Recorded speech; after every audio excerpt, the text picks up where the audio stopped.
Hey everyone, welcome this evening. Been a couple of days, and I thought I'd get started again with a pretty classic 1466. Gotta love them. Gotta love the 1466. Like if you're having a rough day, like we are today, or a rough week, then you can be thankful to have some 1466s come into your queue and give you a chance to actually catch up with some happiness in life. Alright, just chuck that out. Sorry. Alright, let's switch to the overhead view. Overhead. Okay. Just put our sticker on there so that we can know where our parts go, given how often I manage to get those two things separated. Mr. Mac 85. Oh, congratulations on finally getting around to using the software. All the features? Oh no, I might have some secret ones in there. How do you know you got them all? Did a flag come up and saying, congratulations, you have now used all the features?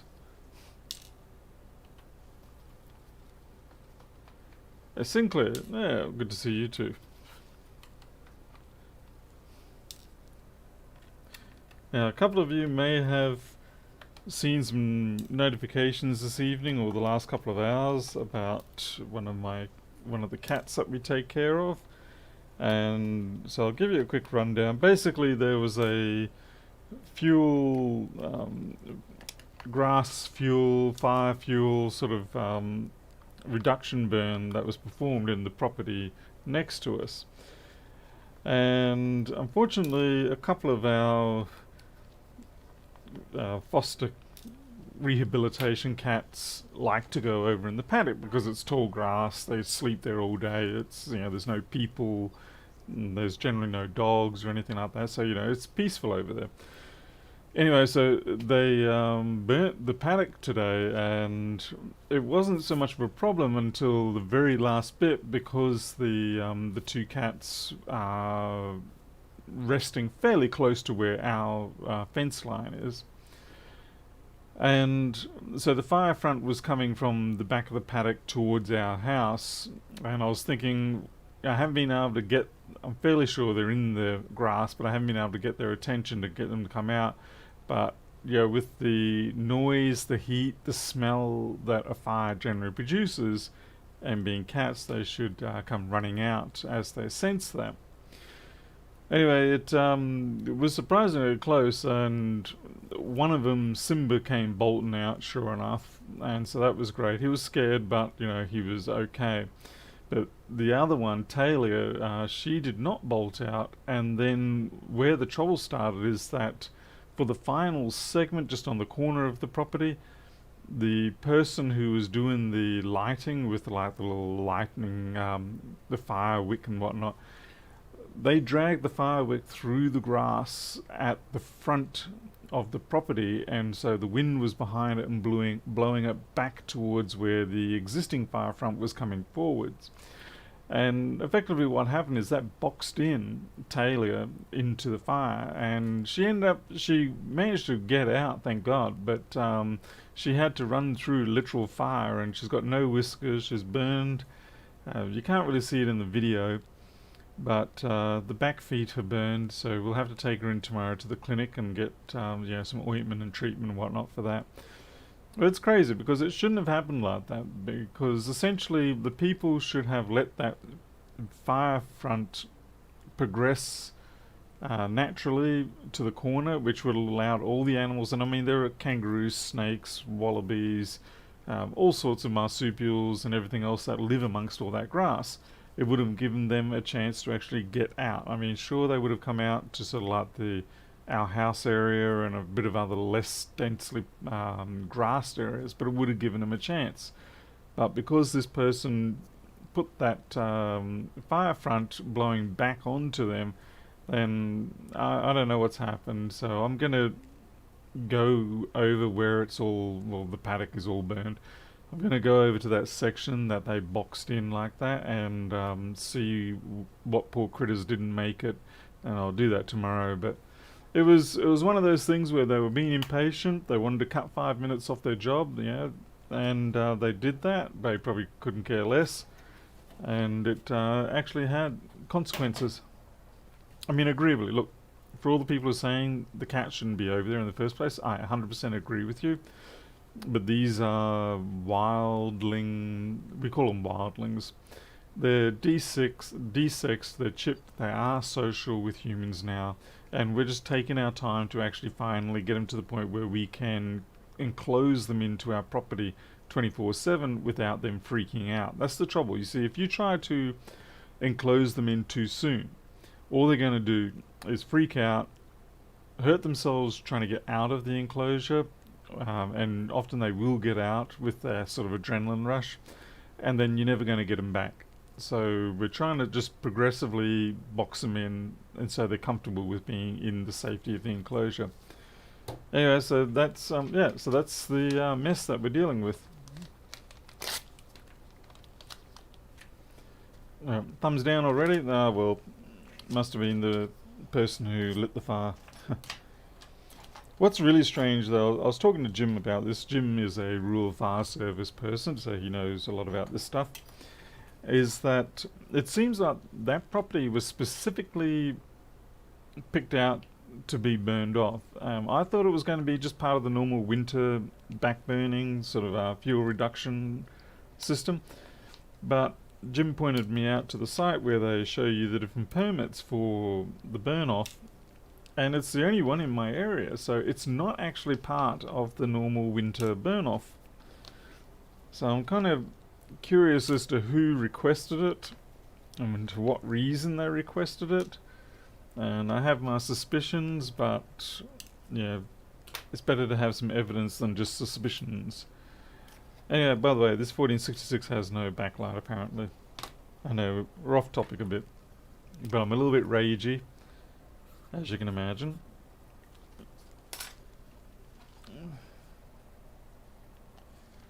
Yeah, it ain't cricket, that's for sure, Teresa.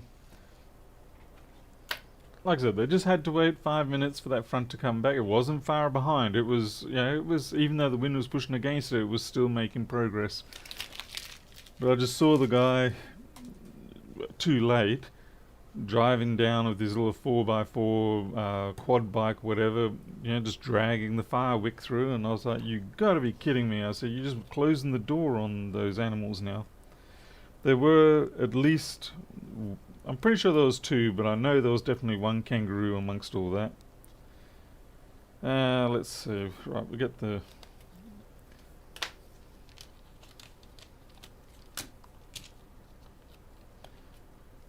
Yeah, well...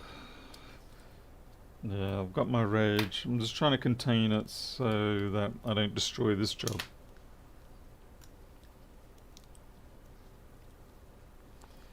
Teresa, I'll probably be able to just find out, because it should be listed as public information, as in, who made the request or whatever, or why it was made at least. Like I said, I was expecting at least 3 or 4 other permits to be issued in the Charters Towers area, but there was nothing. So that's what really made me go, okay, that's weird. Alright, so no backlight. Yeah, there is freedom of information. I don't think a freedom of information would actually apply to this sort of thing. But, like I said, I suspect I would be able to get that information anyway. And if not through official channels, it probably wouldn't take a lot for me to find out through unofficial channels. You drop a case of beer here or there and you can easily find out most things.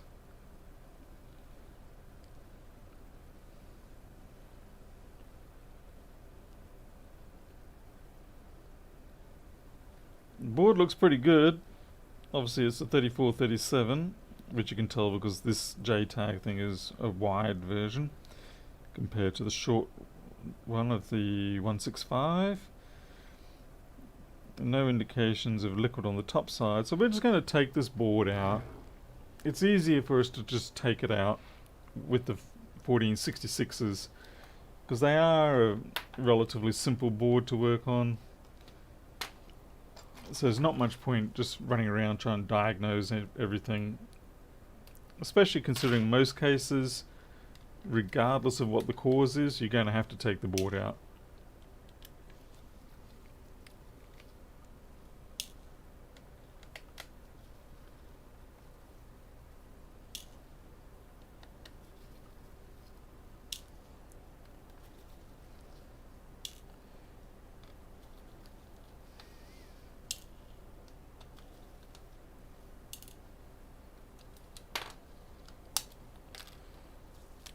I was meant to do this morning, but then when the fire people, well, the people doing the burn off turned up, I pretty much put everything on hold to watch what the heck they were doing. And they disappeared for most of the day, so whatever else they were burning was way over the hill. And it wasn't until the afternoon that I saw the flames coming over the hill.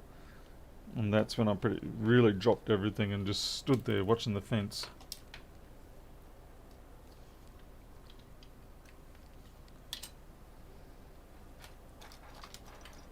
Oh yeah, the 2159 boards and that sort of ilk.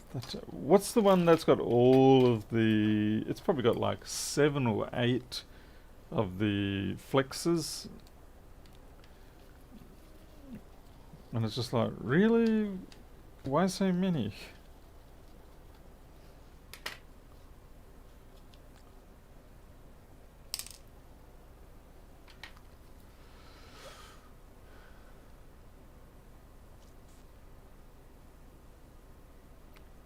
Mark, yes, well, welcome, by the way, Mark, for your first time here.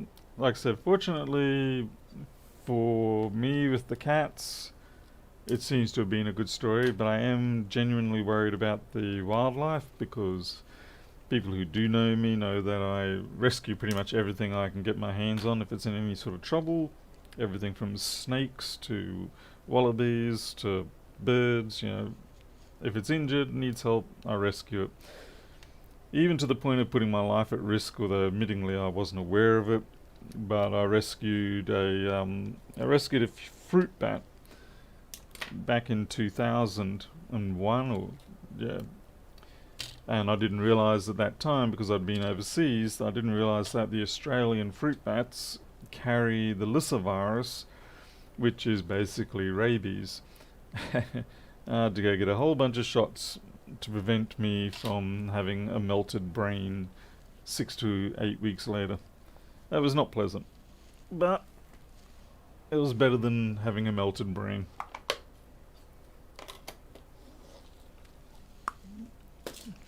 Let's see if we can see anything on the back side here. I can't see anything major, but there might be something around the SMC, funnily enough.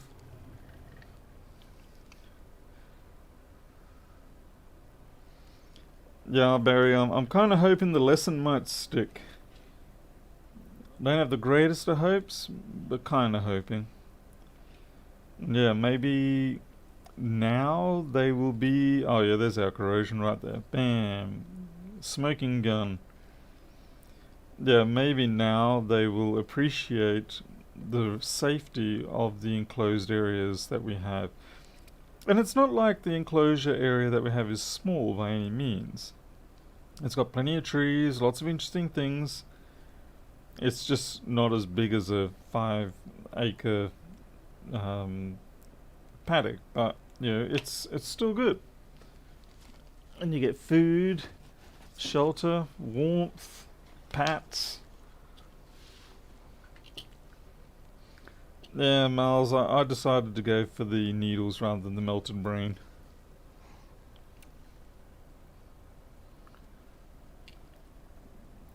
It is interesting though, the disproportionate fear factor involved with with the lyssavirus and bats. I mean, here in Australia, I think it's 3 people have actually died from lyssavirus, and there is a tremendous amount of warring that goes on with regards to the bats and things like that. You know, a lot of people just want to annihilate them. Meanwhile, things that kill us many magnitudes greater, we don't really give 2 hoots about. So it's human reactions to risk factor is very interesting. And I don't say that as if I'm immune to it. I say that being fully aware that I'm also equally susceptible to that sort of disproportionate response of fear. Like, I would rather drive a car than fly a plane, in spite of knowing that my risk of dying travelling over any particular distance in a car is substantially greater in a car.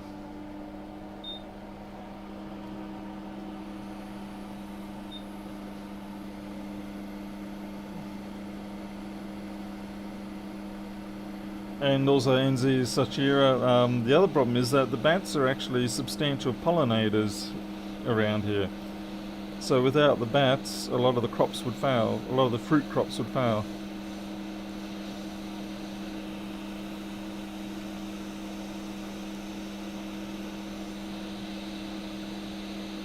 So what we're going to do, we'll take the controller off, we'll clean up this, and it hopefully should be good. It's actually been a while since I've done a backlight, so I'm very happy with this. Oh, that is a nice chunky piece of salt. Yeah, I know, it's the whole I'm in control factor, and I think that pretty much is the basis with a lot of the disproportionate response to actual risk factors, is that if you feel like you are in control of the situation, then you're willing to take a substantially higher risk. Yeah, that's a nice chunk of salt there.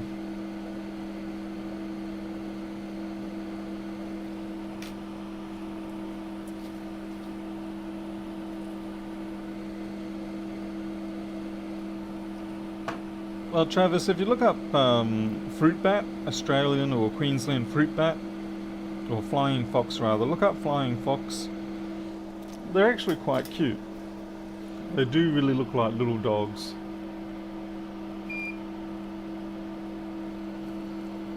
Hey, I repair it all. Jim Hook, quite right, you were there.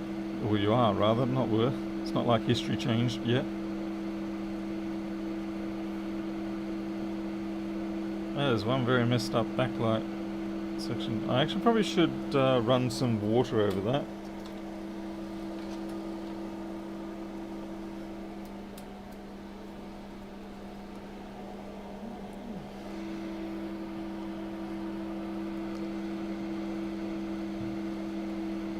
New toothbrush. The white's a little bit glary, I might use the black one instead.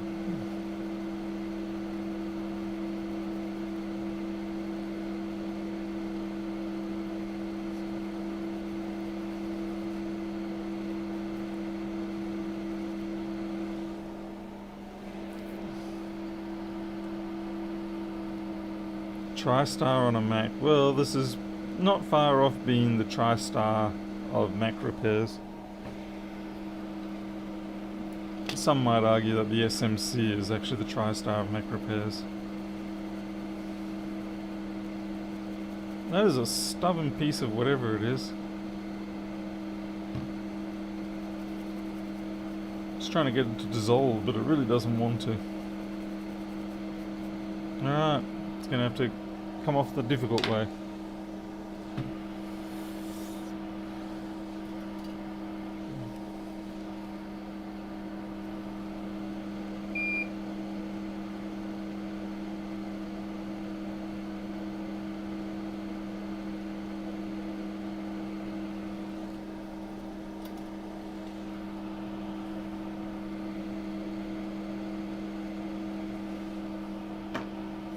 TriStar is also substantially smaller in pitch.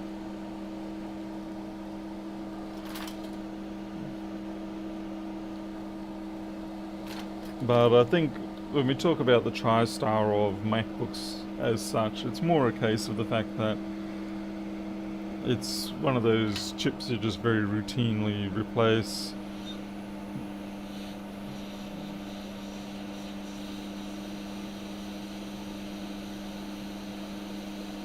Backlight and SMC. Oh, actually ISL's the other popular one. You could probably fix 50% of your jobs just by replacing ISL backlight and SMC.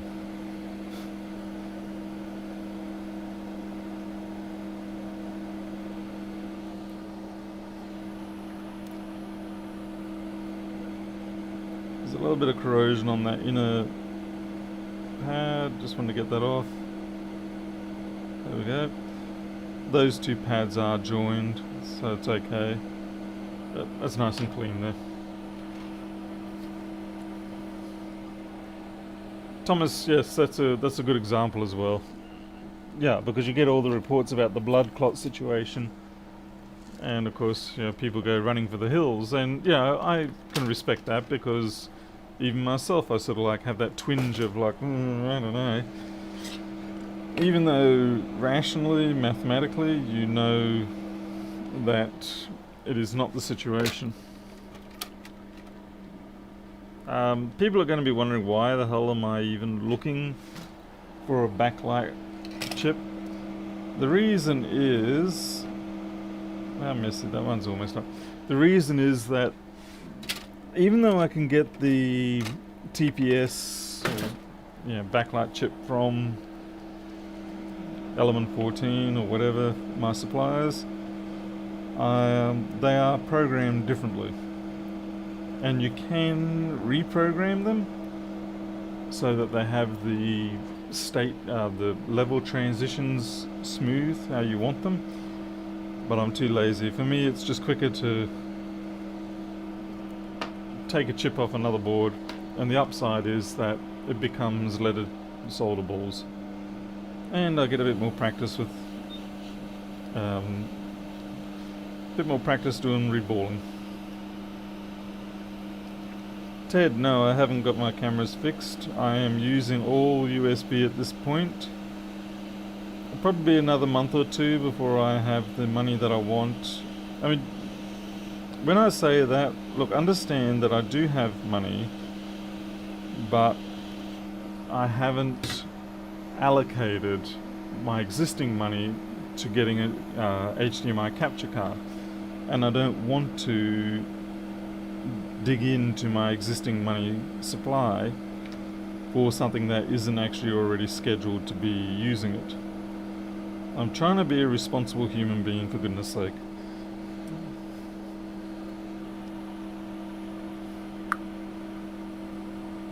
Hey Rose, I would lose, I can tell you that right now.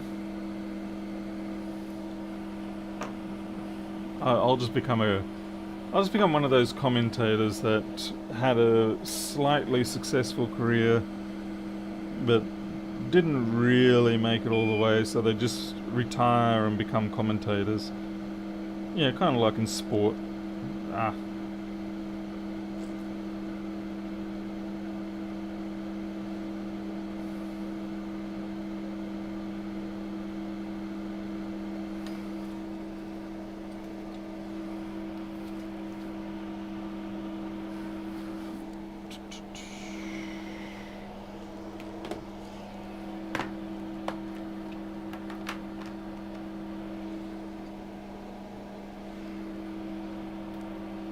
Hey Ron Rogers, morning to you too, sir.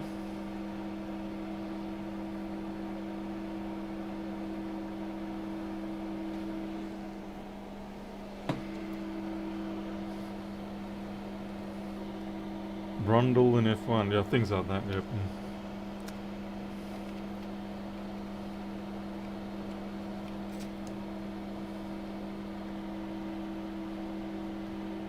Miles, I think maybe that's half the secret. Be hard on yourself so that you always try to excel. Also, sniff lots of alcohol fumes. Oh man.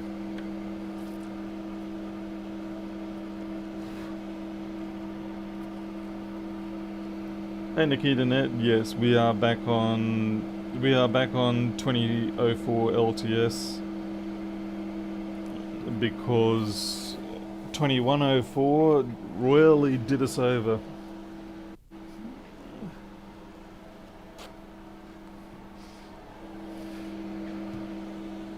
And please be aware, it is not a distribution issue. as in it's not whether it's Mint or Ubuntu or whatever, or Debian, take your pick, have a fight. In this particular instance, it's a kernel issue. And just they've done something with the later, more recent kernels with the USB 3 hub management code, and what can you say, they botched it up. But Linux has always had a very spotty sort of run when it comes to USB 3. I know for a long time it was downright near impossible to get anything to run properly on USB 3 when it came to sort of like disk drives and things like that. And it turned out that the person who was managing the code or wrote the code just did a really bang up crappy job of it. And the trouble is no one else really noticed or did anything about it. And so for a long time we had exceptionally shoddy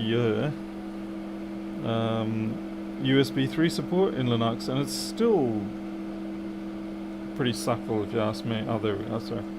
It's as bad as my ability to find out where I need to put that. So I don't know why it is, but with Linux, USB 3 is dodgy on a good day. I mean, yeah, it doesn't help that there are a lot of USB devices out there that are out of spec. There's probably a lot of ambiguities in the specification that people have read differently, or even just language interpretation issues, things like that. And put it all together and it spells a disaster. And I just used way too much solder paste for that, but anyway.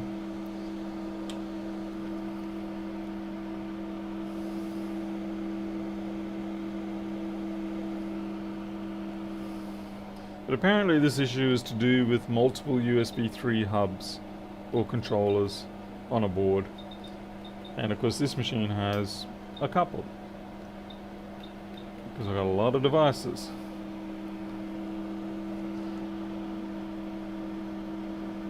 Miles, yeah, I did see that Microsoft was going to do that. I really am kind of curious whether Microsoft will one day secretly just become a Linux kernel. I don't know if they will, but it's one of those nerdy sort of fantasies or things that you ponder on. I mean, you've got OS macOS, which of course is BSD based.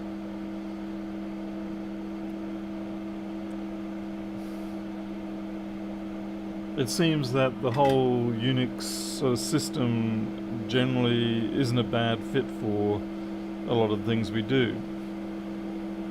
So it's no surprise that more and more systems go that way. Of course, Linux itself is not truly a Unix. It's not licensed as a Unix, but it's Unix-like. Barry, I did not get to seeing if that board worked now, unfortunately. I've got to charge that battery up before I do that too. I've been struggling, to be honest, and it's frustrating me. I've been struggling to find the enthusiasm and the energy to get certain jobs done. Jobs that require a little bit more in-depth work, a bit more thinking.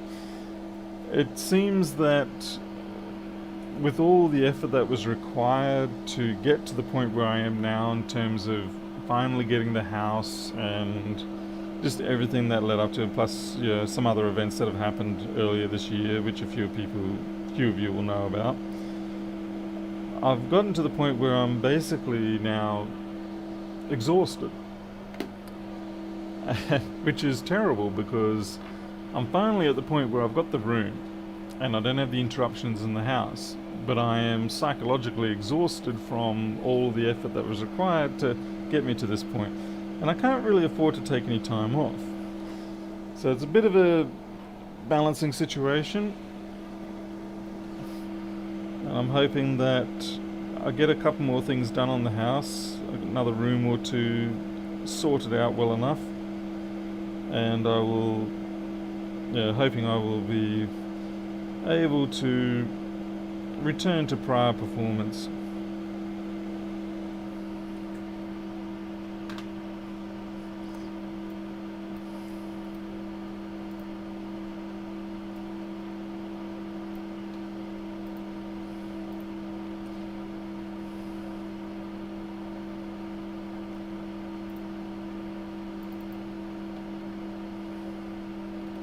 I'm just bringing up the board view.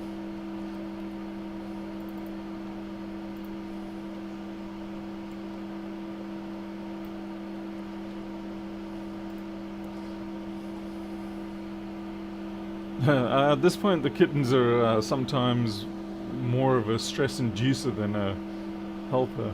I wish they were more just of a helper, but lately, with the hiccups that we've been having, they're yeah, not quite living up to that sort of helping hand. Okay, so I'm just looking at pin 1's up here, so that's what I wanted to double check.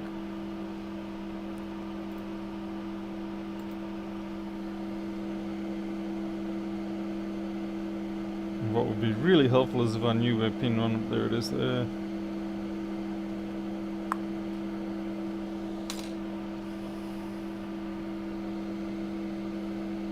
That's way too much flux. Hopefully this little chippy won't go swimming away.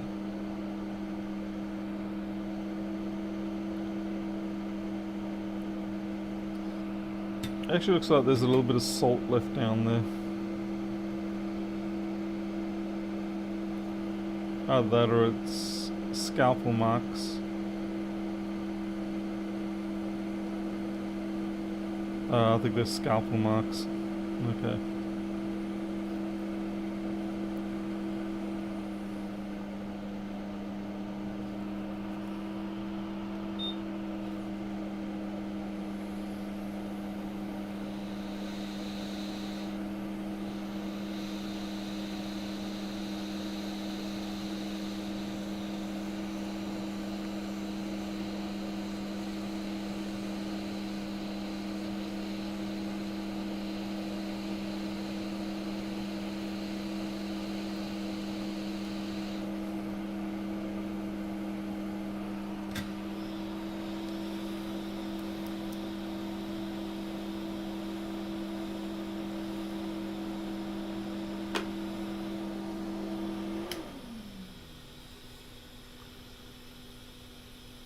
I repair it all. Are you left or right-handed by nature? The setup I have here is that, let's see, if I'm soldering, then the soldering iron is in my left hand and the tweezers are in the right. But if I'm hot air, then the hot air is in the right and the tweezers are in the left.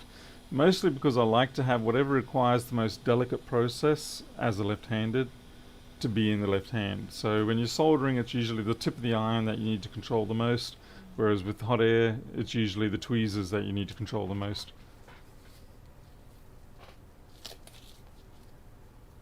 Yeah, Teresa, that's pretty much nails it. It's that exhaustion factor. Don't get me wrong, it's not like I'm completely incapacitated or anything like that, but I just have to be careful. Like, often what used to happen is I would get tired during the day, and then around about 11 o'clock at night I'd have a resurgence of strength. But lately it's just like I get to 11 o'clock at night and it's the worst is it's not even lights out. It's just too exhausted to do anything. It's a case of you just lie there in bed, you toss and turn, but you can't get up and do anything productive, which only actually makes the situation worse the next day. So holiday would probably be ideal, but this is the real world we're living in, and that's not always possible.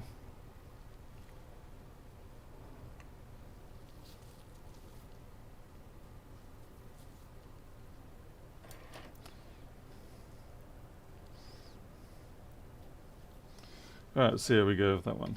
We'll put this into a test chassis because we don't like to put flux onto our customer chassis. it's very rude to put flux into a customer chassis. No, we do not want the donor board. We didn't fix the donor board, did we? Oh, thank God we didn't. Wouldn't be the first time. You're like, Huzzah, I've soldered that SMC beautifully back onto the board. And then you go, oh, wait, that's the donor board that I took the SMC off. Oh well, more practice.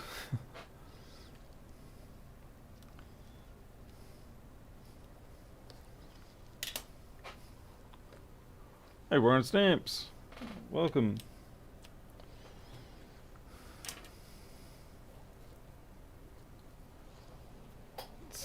Power on. And anyway, so that's why it's nice sometimes to get a 1466 with a backlight issue, because it's the sort of job that you can, in most cases, do get an achievement out of it, as in successfully fix it, one hopes, and get paid for it, one hopes.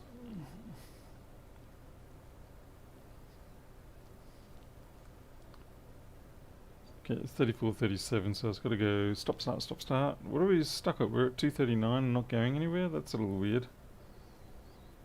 We've got a second issue coming up here.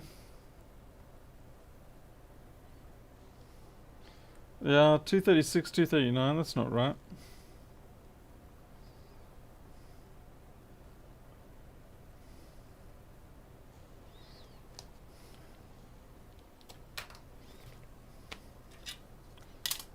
Put the fan on and check something else.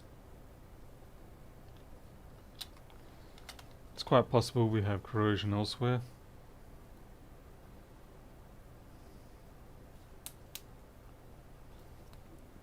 I'll actually disconnect the keyboard just in case.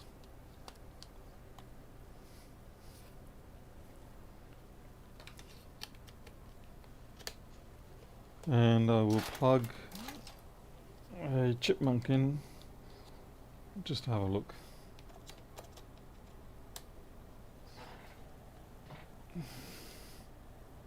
Okay, that's kind of weird. I got no fan spin. I got what?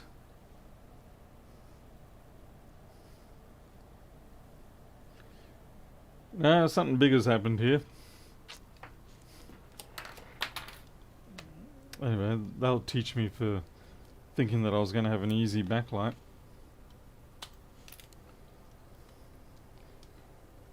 That's very strange because we did not get SO.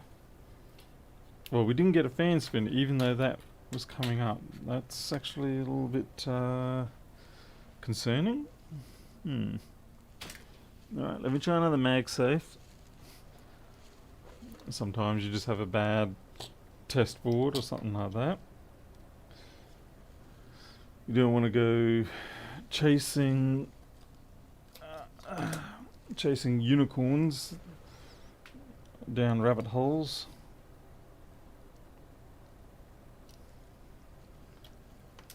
Another fan. Sudi, she seems to be doing okay, but we are definitely taking her into the clinic tomorrow. If she had remained up in the roof or cowering in a corner or, bundled up, things like that, then we would have taken her in after hours anyway. But she came down from the ceiling. She's eating, she's drinking, she's preening. She's tender on the feet, obviously, running through fire. But we will take her in tomorrow for a check-out. She's got no whiskers on her. It looks ridiculous. I'm very, very, very thankful for the fact that she got out of there, because I honestly, when I was watching that fire burn, I was half expecting to hear the screaming of something burning, and if that had happened, I certainly wouldn't be here right now. And okay, this is just downright bizarre. This is very interesting. So we do have our 5 volts. We are in SO state, but we do not have a fan spin. That is very interesting. And now MagSafe's not running. Okay, this is a twisted one.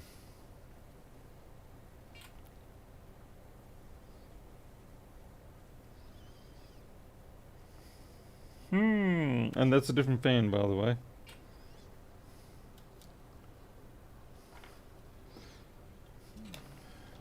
Oh, well, as Sherlock would say, the game is afoot.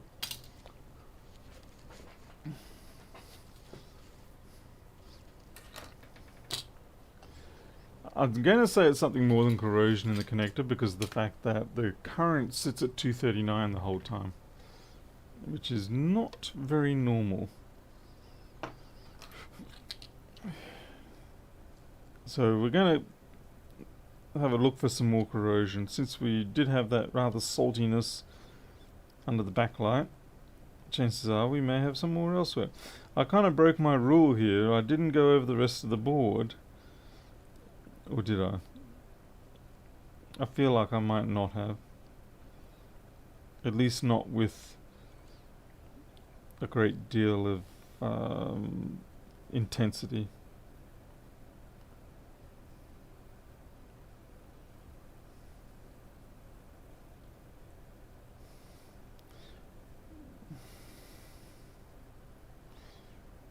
But it is very strange to have 5 volts SO but no fan spin.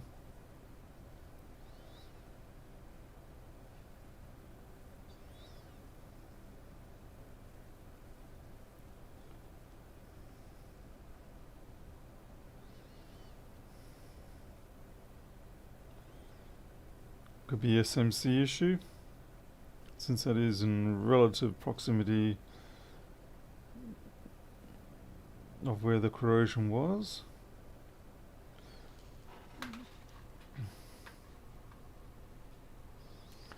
In this particular case, Mark, it was liquid damage, I'd imagine, or just an insect, something like that. Let's see. So if we go over to the fan connector, not you, the J6000, and we look at how that's controlled, and see as okay, so the fan is controlled by the SMC. So most likely, rather than debugging all this this fan controller area, I would probably say there's a problem with an SMC. Because it's also sitting at a very funny current state. So 250 or 238 milliamp, which is not very normal. And it's also not stop starting. So there's a lot of behaviors that are not happening correctly here. I can't see anything edge on in the SMC.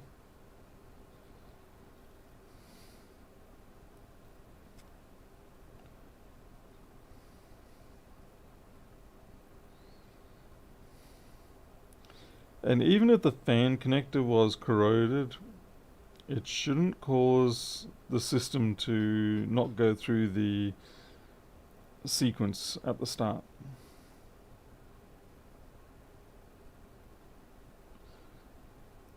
Yeah, we're just having a look at edge on. Sometimes that can reveal spots of corrosion that we didn't see before.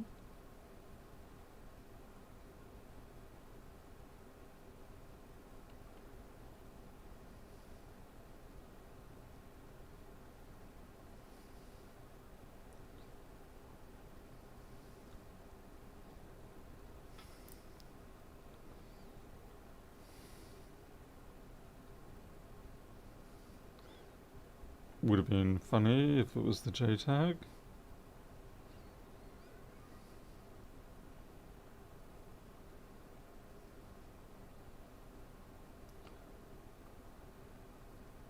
Now I'm giving some extra time to looking for corrosion because we've already had corrosion once on this board. So it's entirely possible there is another instance of it somewhere.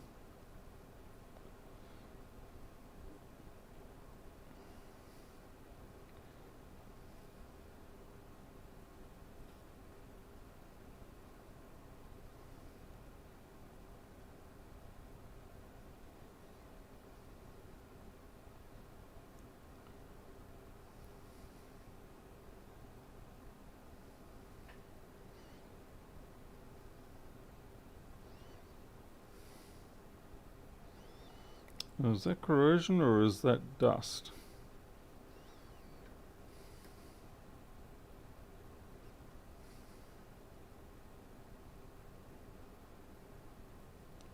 I think that's just a dust flake.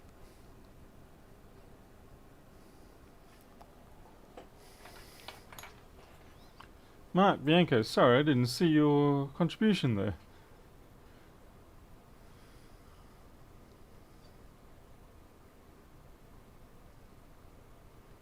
You've been changed over to Apple? You know, honestly, I know people like to make a big fuss about anti-Apple and stuff. But quite frankly, I mean, I do a great portion of my work these days on Apple devices. So it's not as bad as it seems. Although Apple are certainly great jerks when it comes to business.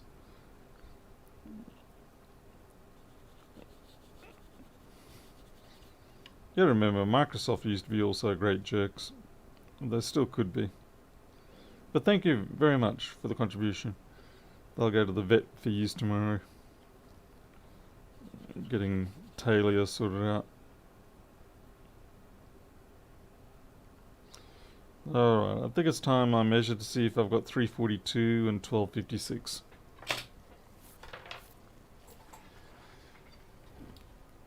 Surgeon circuits, we're not even booting, so that's not possible.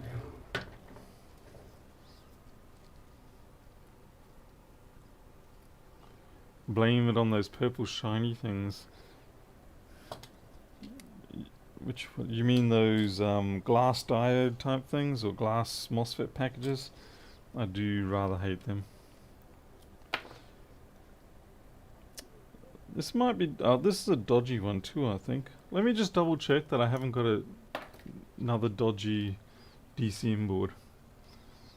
Yeah, use this one. This one I know should work because it's got Elliot written on it. I don't know why it has Elliot written on it. I don't think it has anything to do with scrubs. All I know is it's got Elliot on it and it's a dependable one.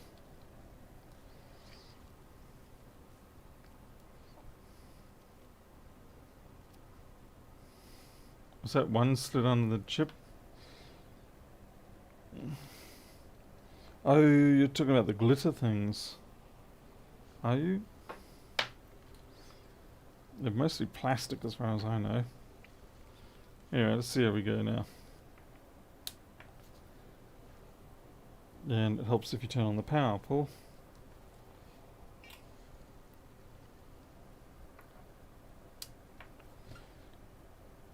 Still no beat on there though. Alright. It's time to bring out the multimeter.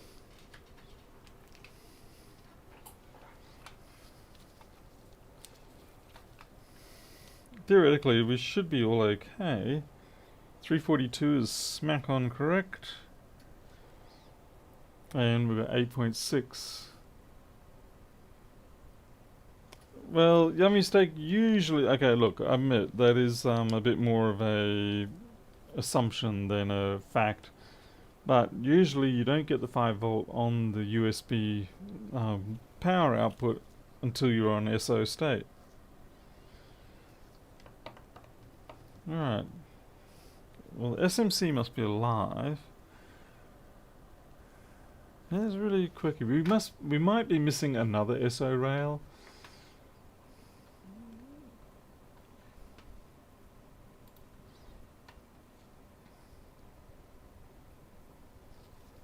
Hey, brown white.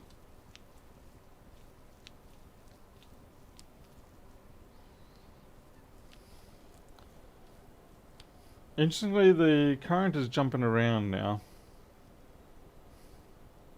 199, 200. Should we bring out the infrared? Should we do the infamous cheating gym style? Of course we will.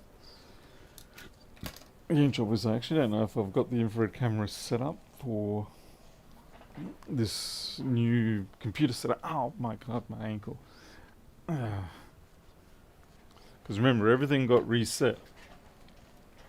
So there may be some I don't even know if I've got the infrared camera software on here anymore. Oh, gee, that's going to be fun.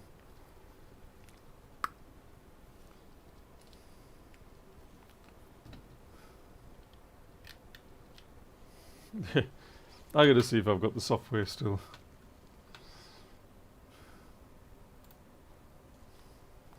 Let me just put the camera over here.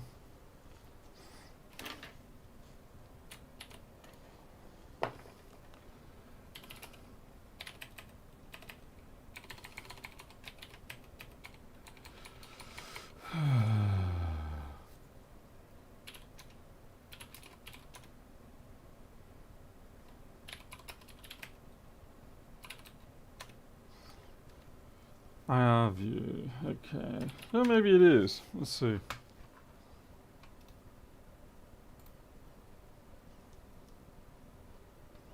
Maybe it's not.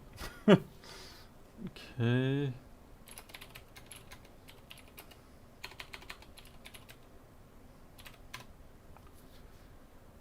Ah, hilarious. That's why it's not working.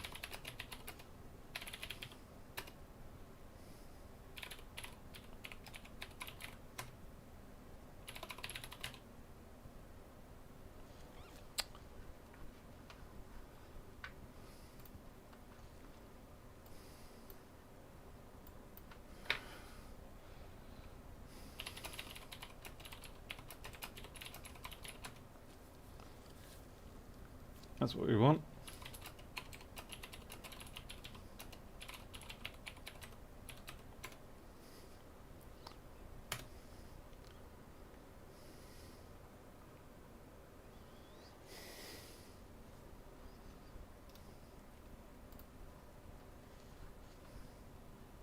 Still nothing.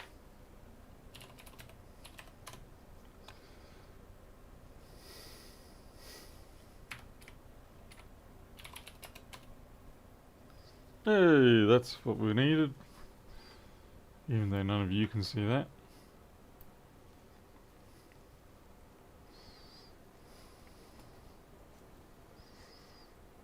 Something's getting hot up there.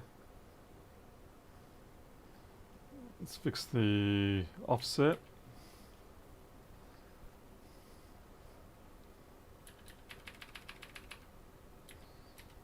That looks like either it's not a cap, it's something on the other side, I think.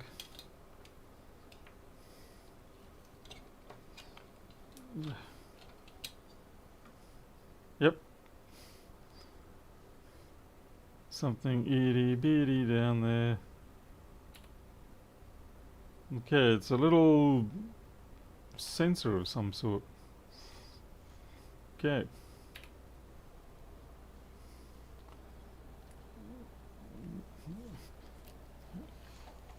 Jim came to the rescue yet again. Should be happy with yourself, Jim. So we get this switch over to camera.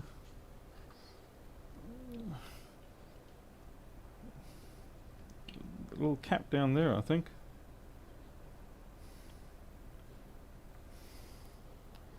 Let's try it with a bit of alcohol.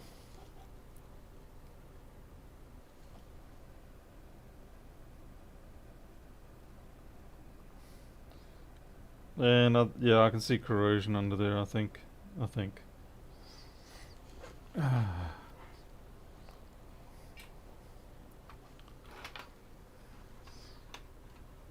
so what are we looking at with that?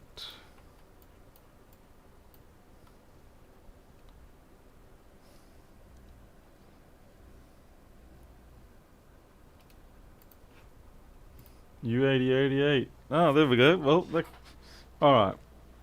But here's the trick. That might not actually be the fault. That could be like with iPhones when you have the MOSFET, when you first have a short on the board and you run the infrared on the iPhone and the MOSFET gets really hot, but it's not actually the MOSFET at fault. It's just that the MOSFET has pretty awful resistance with the switch, and so it's the one that ends up burning up everything. Okay.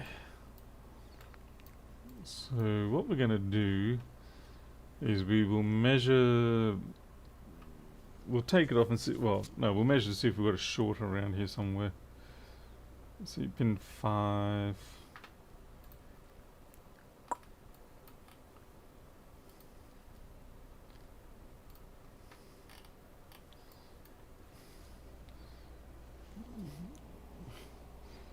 That's actually quite an unusual fault, this one.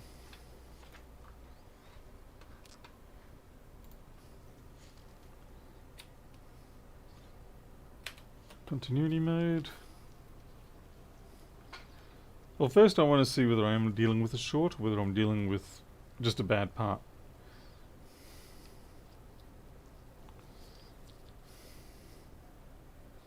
To ground. Okay, that sounds shorty to me.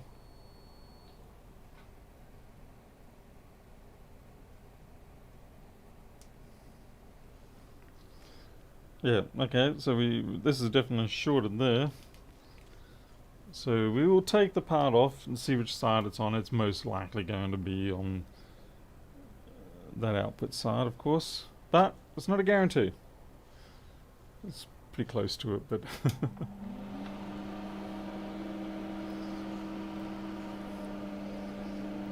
Wonder what the bet's going to be, that it's actually the backlight driver that's shorted and I just did a bad job of it. Anyone want to put money on that? I'm going to put money on the fact that I did a bad job with the backlight driver.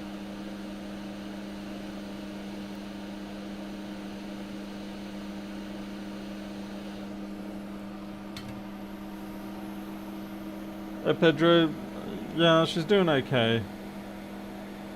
She's got 10 defeat, understandably. But all things considered, she's actually doing okay.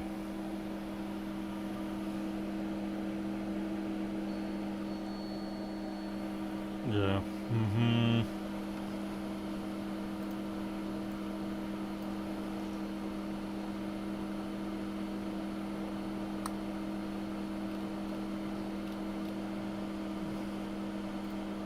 So let's see, 5 ESO.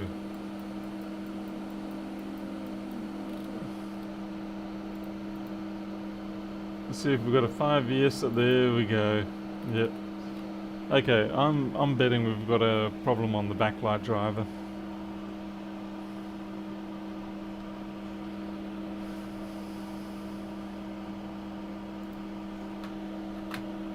Either that or it's one of the caps.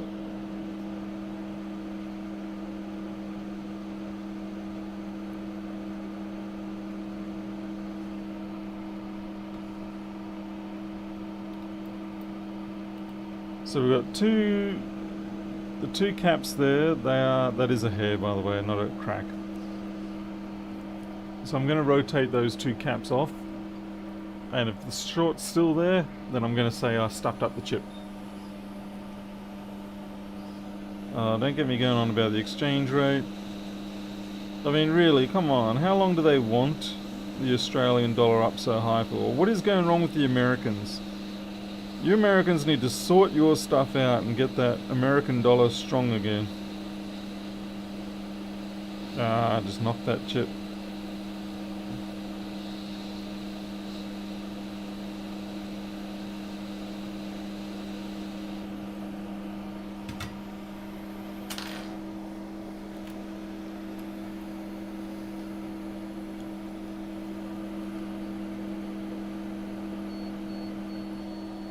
Yeah, it's the backlight driver. That said, it could have actually just been a faulty backlight driver. Or did I install it with the wrong orientation? That's interesting. That actually has... Those pads have come up funny.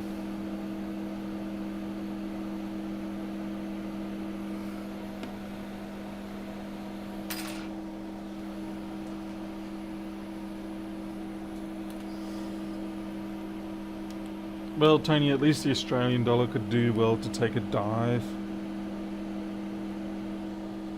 Okay, so we don't have a short anymore. So it is the backlight chip. One way or another, or maybe... Anyway, we're going to put that little part back on before we forget about it. Because if we forget about it, we'll put the backlight back on. We'll sit there and we'll go, what's going on? It's not working. And it will be purely because, quite frankly, we're idiots. I am, however, just going to take the various bits of paraphernalia off the board.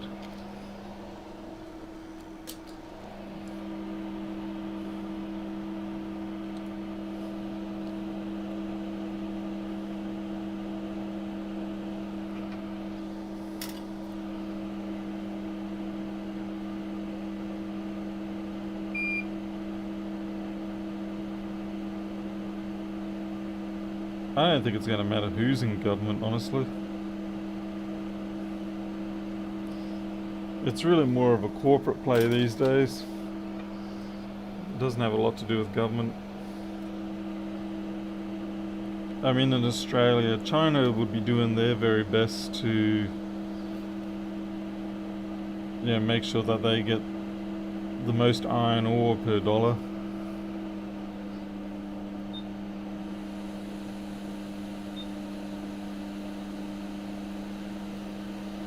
That's the trouble with Australia. Australia is a real cheap date. We're just so desperate to please people that we sell ourselves out so cheap. It's disgusting, really.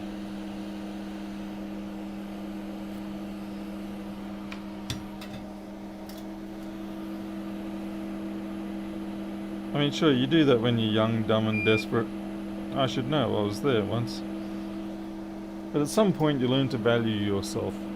And unfortunately Australia has not gotten to that point.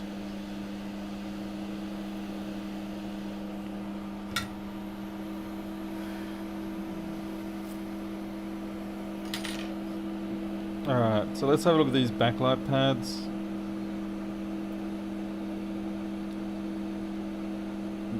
Yeah, I'm not liking the look of that.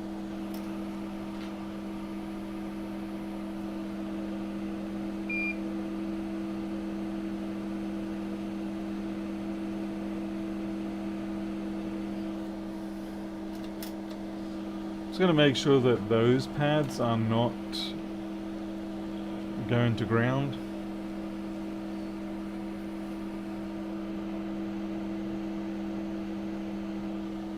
Okay, thankfully not. So it looks like we're still on course for it being Shonky Jack's fault.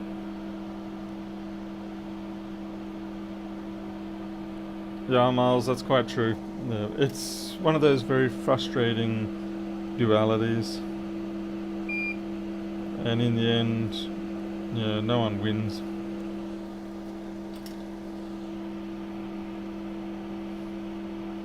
Crazy day, this one actually came from another board, so I was expecting it to be alive. Since I've got a great quantity of solder paste still on my spatula, I'm gonna do another reballing of one.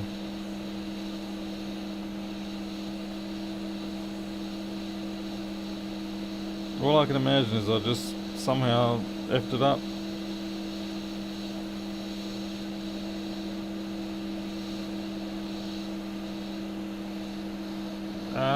Just like I'm burning here.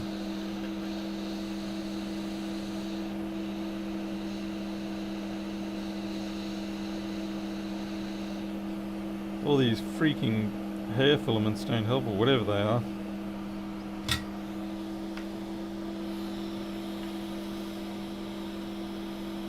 Yeah, Josh, printing more money. The money machine goes brrr, like an A10, killing the economy.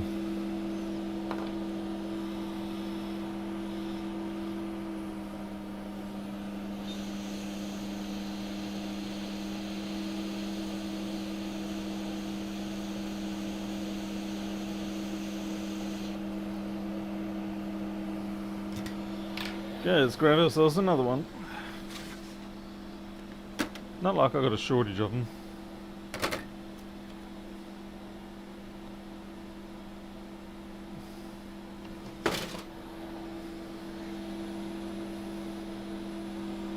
Barry, yes to both of them. I got my solder paste and we finally got the TV last week. I think it was Thursday last week we got it. It is very nice to have it now. Another 165, it's weird.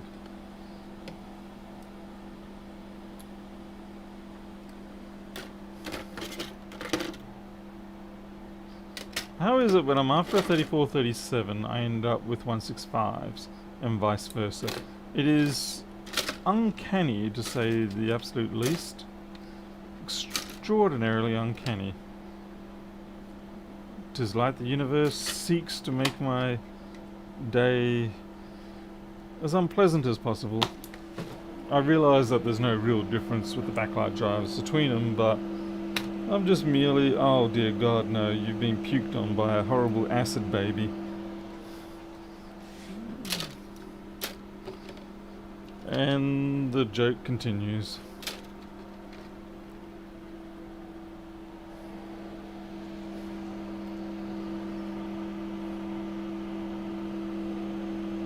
Yeah, that looks pretty good. Yep, alright, we'll take this one.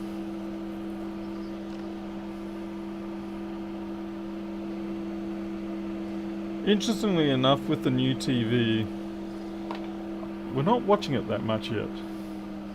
In part because the lounge room isn't really set up. And also because most of the time what we do is, when we retire for the evening, we've both got our Macbook Pro Retina A1502s, and we just sit down with our headphones and enjoy whatever it is that we want to watch. But what we do use the big TV in the lounge for is setting ambience.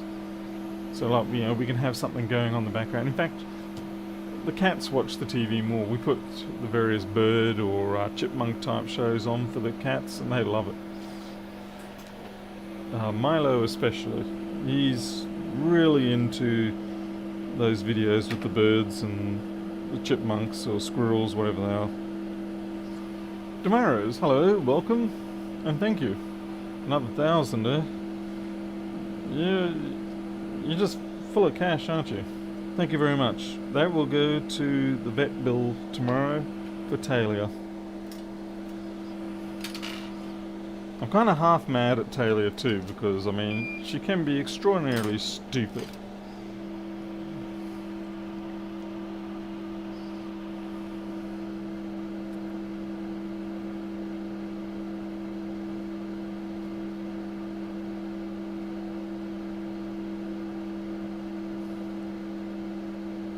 I mean, trust her to stay out there right till the very last second, when she knows she's got a safe place over here. It's like, seriously, girl?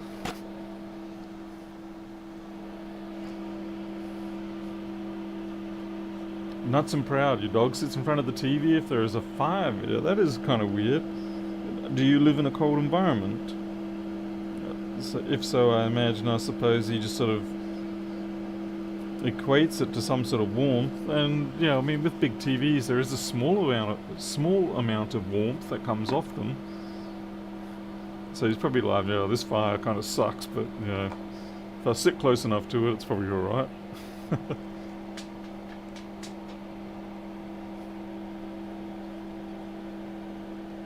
Omo, that's a tough question to answer. You could try one of. It depends what do you use it for, I guess. I know I'll be sticking with the MacBook. I know, shock horror, people go, how could he say that? Why, here's no Rossmann fan. It's like, yeah, sorry, I am a Rossmann fan, but I also am more than happy with Apple products in terms of, as long as you pick a decent one. They got their lemons and their apples. That's where Lewis and I would probably have great fun hating on each other.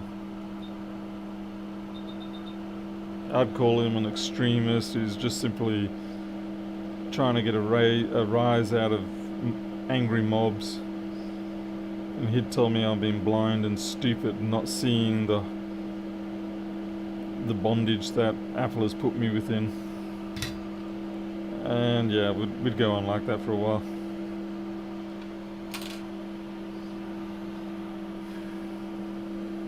Lewis isn't really an angry man. He's just a man who's sick of a great number of things.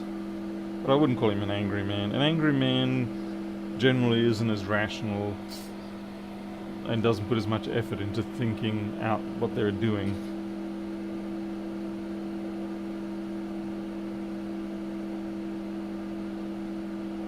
Once again, of course, we have lost. That's like magic. Get off.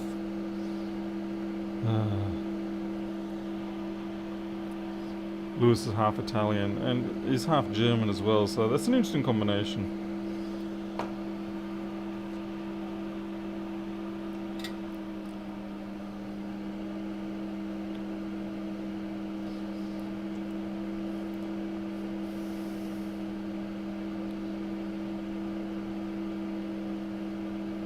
Well, I must say, I'm very impressed with the fact that he's been with Erica for as long as he has, and I think Erica is actually a fantastic match for him.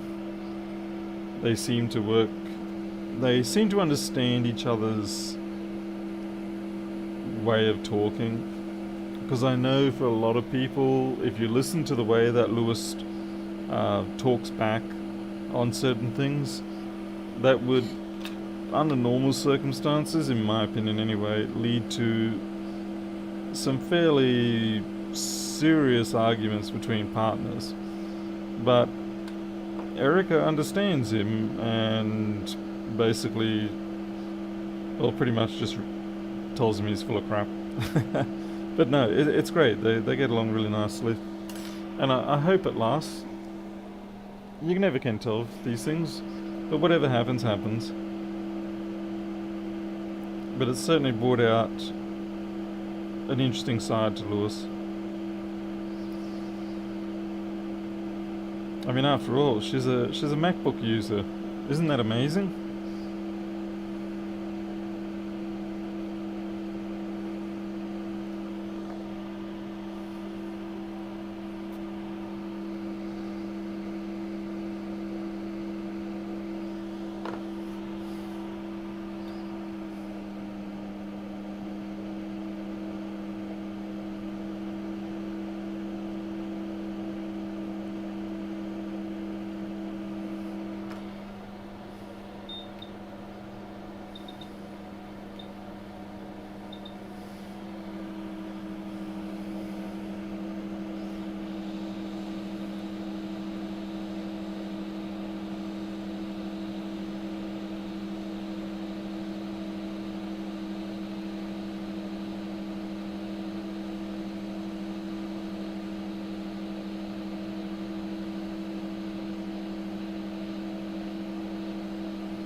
Dance, you little chippy.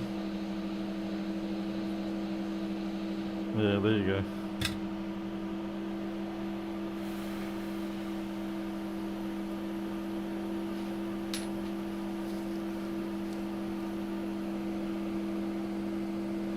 Well, let's see if we still got a short, or whether we have actually fixed the short. The short that I actually created.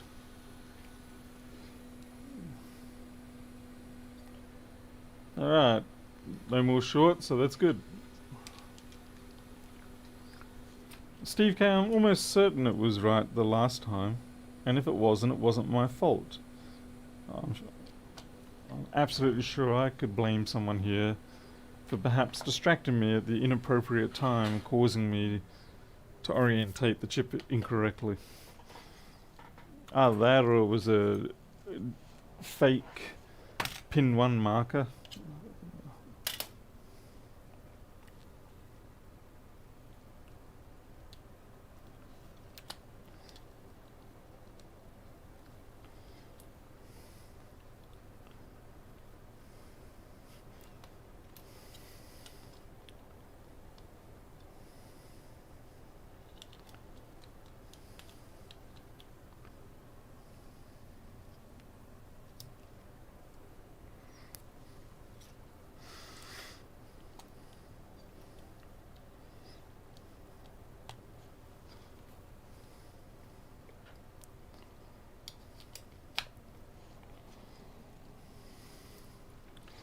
Right, fingers crossed. What make and model is it? It's an LG 55-inch 8000 series, 4K TV. Yeah, it's something like 55 TU 8000 or something. There were cheaper models within the LG series of that size, but yeah, not for me. Okay, so it is doing the proper thing. You can see the current goes up to 6700, drops back down, comes up, 6700, drops down, and now we should get a, well, we're not going to get a bong probably, but we should get a boot. And we still don't have backlight. Wow, this is really going to be a fun one. No backlight. Okay, so chances are we've blown the feedback line as well, which is actually a little bit interesting. Ugh. Shoot. Okay, you can't see it off the edge, and I'm going to try and move it off the edge. But I'm going to measure the output voltage. Actually, you should be able to see it with... Nope. Microscope camera can't quite reach.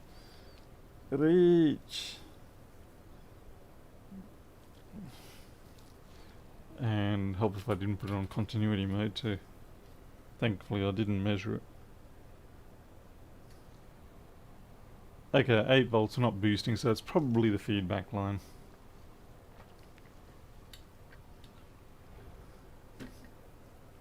It could be the fuse, maybe, but then we wouldn't get 8 volts. But since it was queried, we will do it. Which is not really what I do.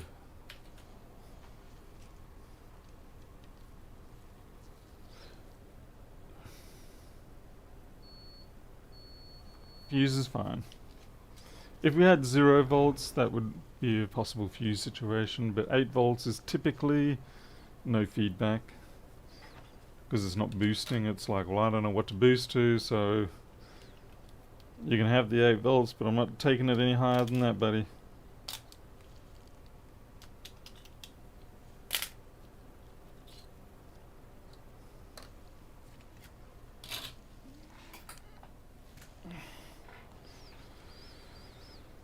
Okay, so with the feedback line, it can be a bit of a pain to measure if it's intact or not, because you can't really...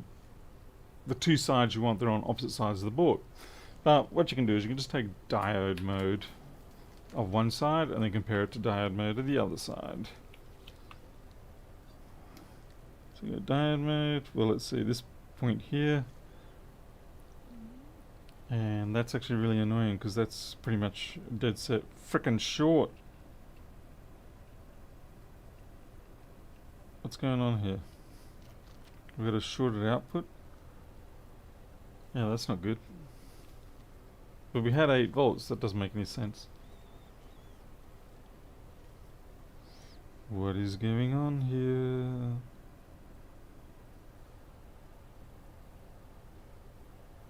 That would also explain why it's not boosting, because it's trying to, but because it's feeding into a short, it basically doesn't, you know, can't get that power up. This is turning into a bit of a nightmarish thingy.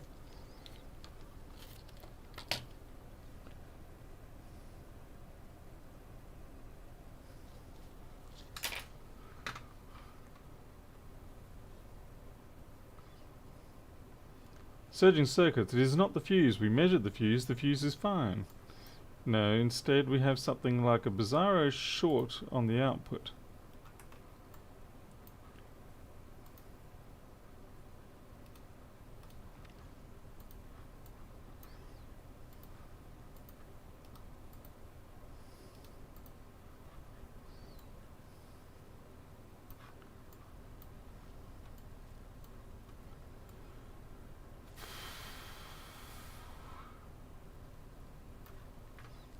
There's a few things that could be. Probably the first thing I should do is take the diode off, and then at least I'll know which side is the problem. There's no tantrum caps on this particular one. There are the ceramics. That will take the diode off, or we could take the coil off and we can see what happens. It'd be funny if we had another dead controller. That would really really be so funny. Ha ha ha. So not funny.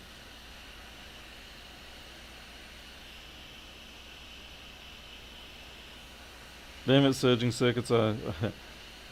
my brain is not in the frame of mind to detect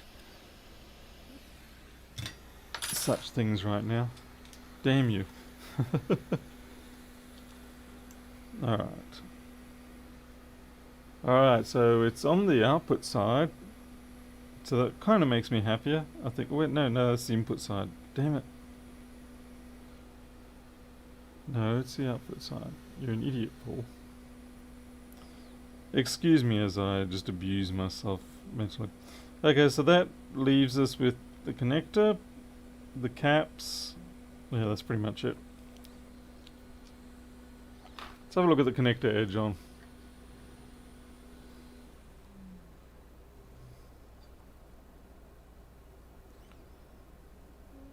Connector's fine.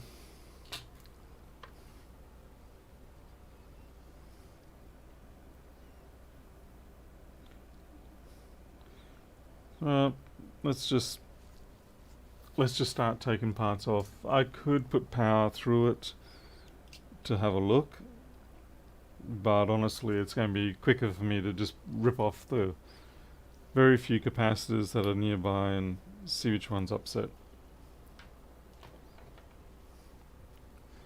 Ah, camera. Thank you, folks.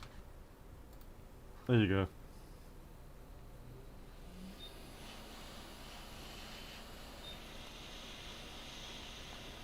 Yeah, Josh, it would be nice if that was possible. I might be able to find some way of doing that for a select couple of people.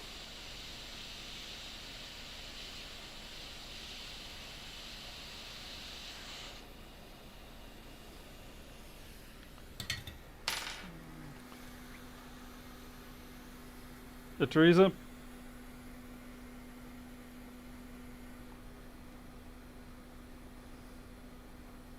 That's interesting. It actually didn't look too bad for a second there. Okay, next cap.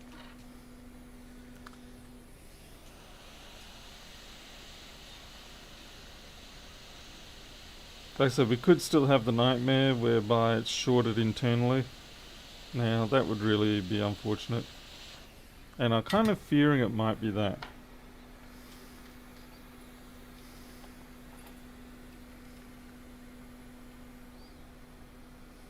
Two down. Shoot. Yeah, I have a feeling it's internal.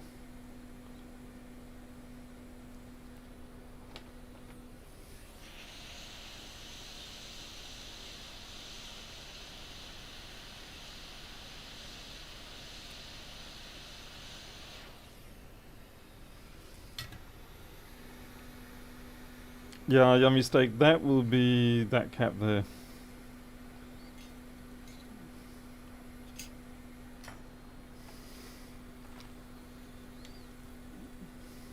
That is the fun thing with this circuit, is that it does have a couple of different names. No, not that one either.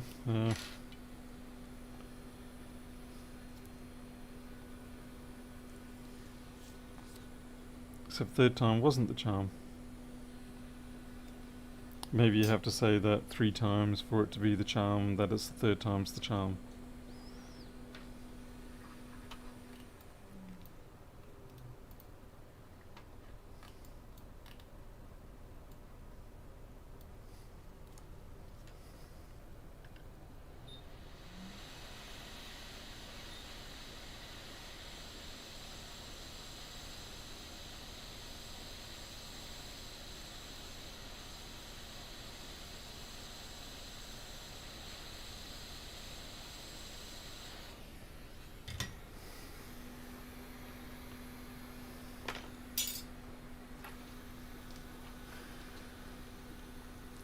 Hey, Thanos.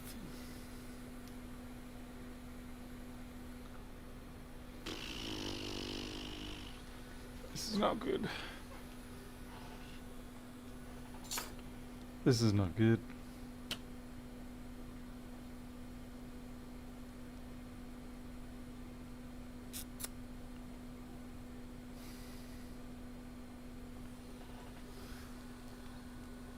No, it's not the driver. Well, we've disconnected the driver by effect of removing the diode.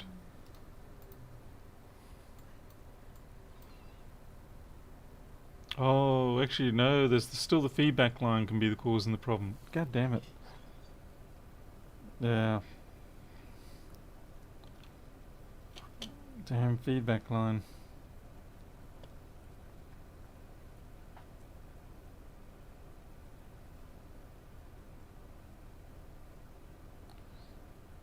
That is really going to be a pain if the feedback line has disconnected, fused with the ground.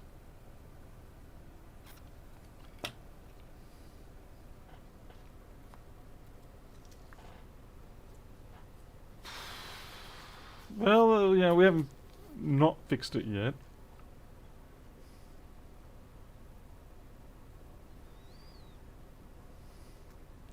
I say we take the...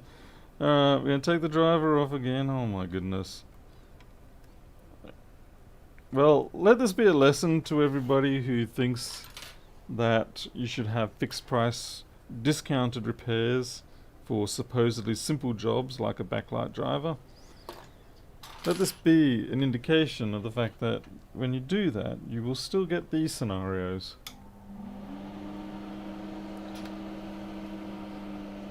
And then what are you going to do? Looks like I may have to just do it the painful way, put a new driver on and then... Hey, did that shift again? I'm almost certain that shifted again.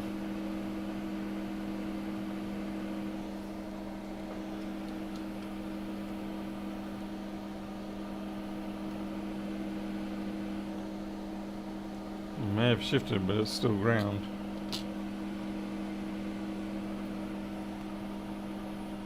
Shifted a smidge, yeah.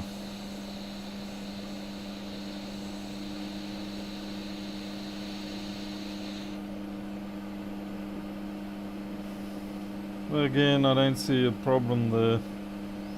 Anyway, let's measure that feedback line. And I'm going to just put this aside here, because at least if I need to, I can just drop that straight back on there. Because obviously I haven't smeared any of the balls between each other, so therefore when I put it back down, everything should still have the same volume. In theory. Are you kidding me? You are joking me. The driver again? Come on. Or is it shorted over here? It was the goddamn driver. Again.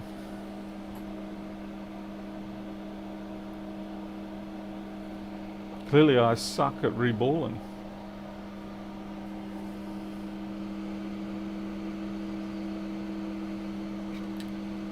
Wow.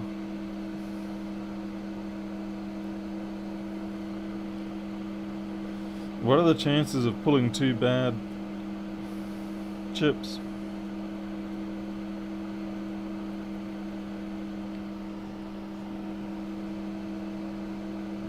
Man, I feel bad. I should feel bad because I am bad.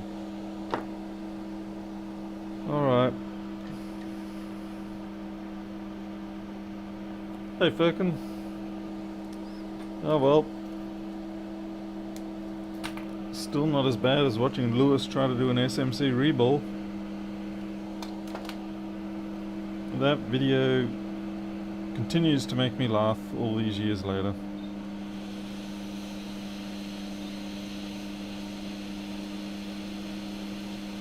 It's not like I'm doing the reballing wrong. I'm just having bad luck with the driver.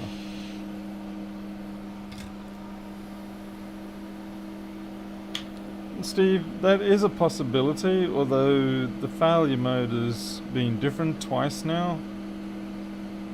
But if it happens again with, say, a new controller, then yeah, I'd certainly consider that to be more likely.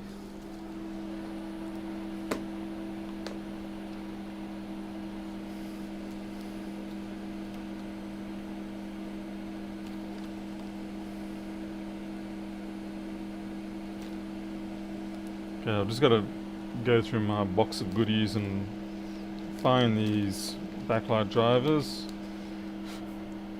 LED boost driver.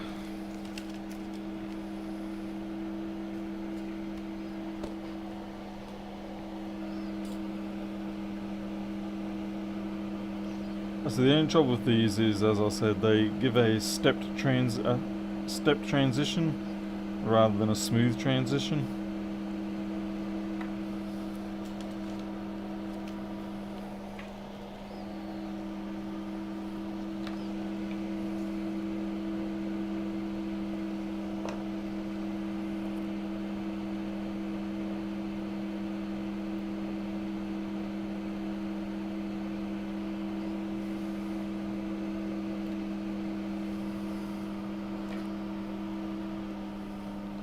Could be a blown backlight. Could be. Normally that would tend to show its face slightly differently, but then again, who knows? New and exciting territory here.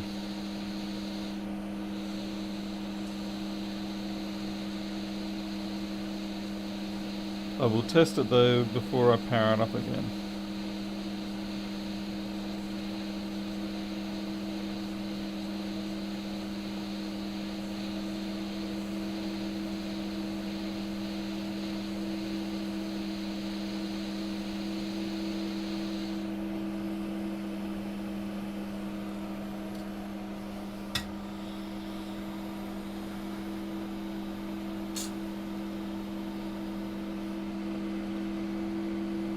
Alright, let's see what we have now.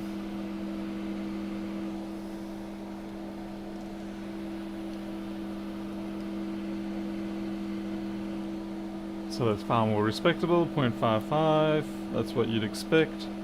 We'll also check the 5-volt rail because that was what our original hiccup point was, and we're on a 3.6, so that's also respectable.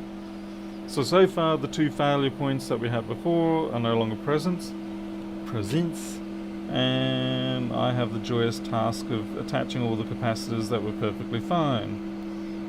Yay. Oh well. Chance to get some leaded into them.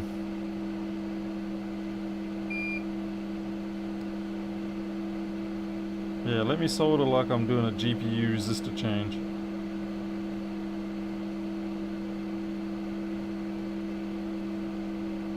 So that's perfect, man. Just smash that down.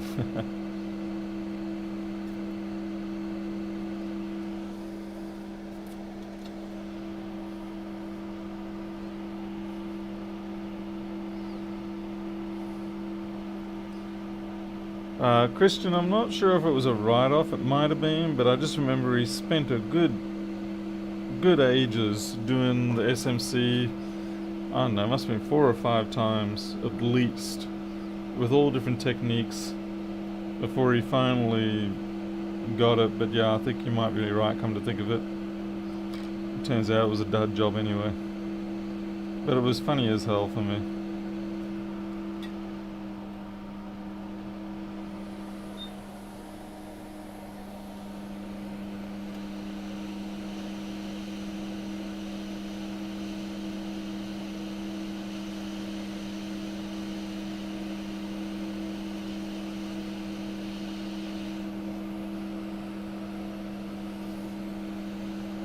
With the other big fat cap up.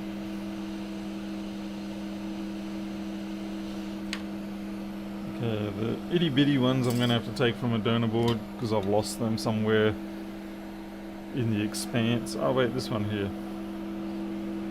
Yeah, a little picofarad one's okay. You may be thinking, you're like, well, if that's a picofarad cap, why is it so damn big? It's because this one's got a high voltage rating. It's not the only reason why it's so big, but it's a big reason.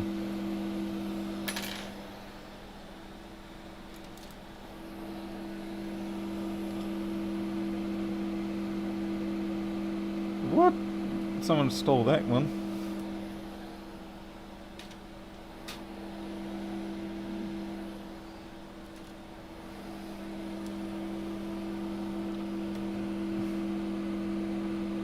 Yeah, big bone cap, that's it, yeah.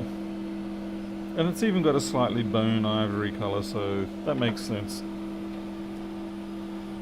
Don't cap shame.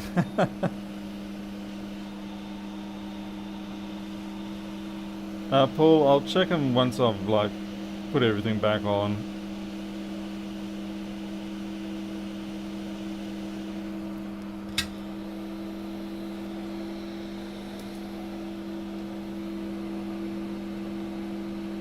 I'm just trying to work out why those two drivers failed though. I mean, was it due to my incompetence or something else? Just bad luck? Because that is always the issue when you do take parts from a donor board, you always do face the possibility that the part is actually damaged. That's really nasty. Oh.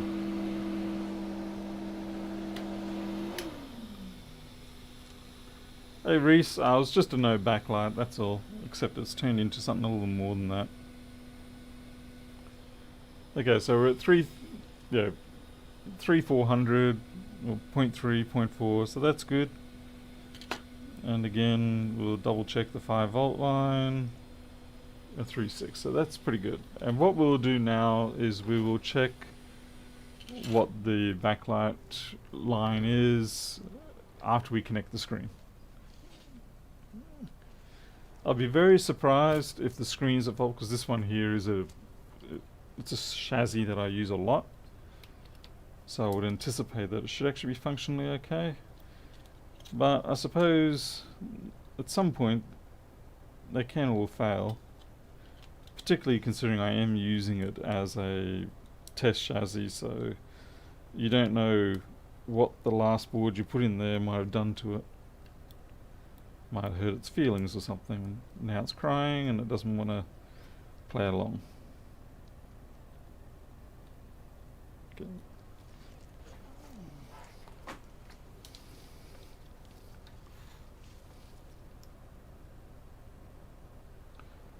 And 0.50 with the screen connected, so that's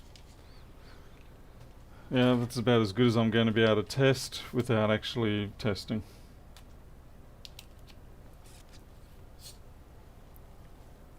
Fingers crossed.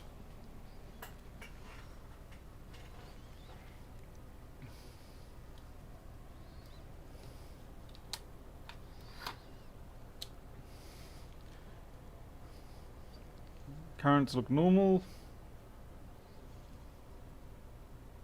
Yummy Steak already did that. You're behind the times.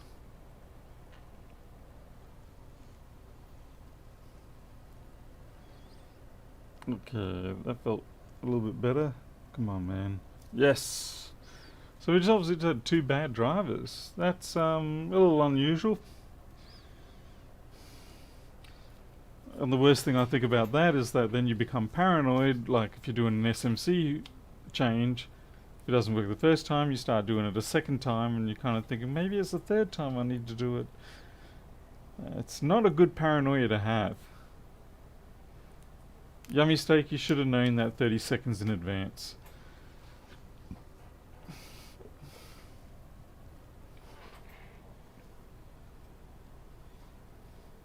Yeah, that was a backlight driver replacement that took a little bit longer than it should have.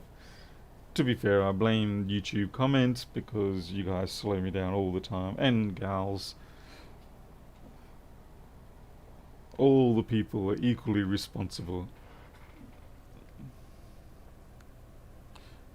Now, the reason why it's probably slow on the boot here is because it doesn't have the battery connector. Let's see. Can you take a battery? There we go.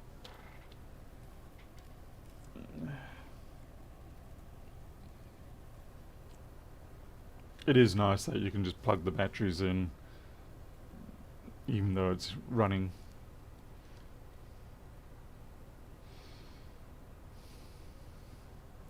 Reese, you need to talk to Pedro about addictions and how to avoid them.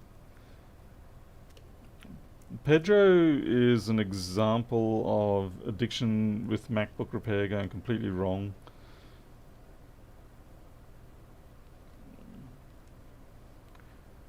I mean, the guy went from just, a happy little innocent enjoying electronic repair to now he goes along and scams old ladies on a daily basis.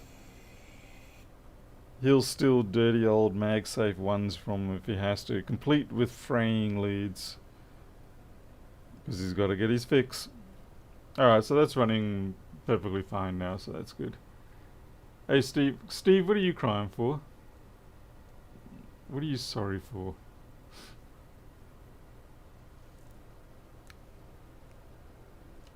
Yeah. Alright, so that can go into the cancel. That can go into the ultrasonic file. And what are we doing? We're 2 minutes away from midnight. Might have a quick look.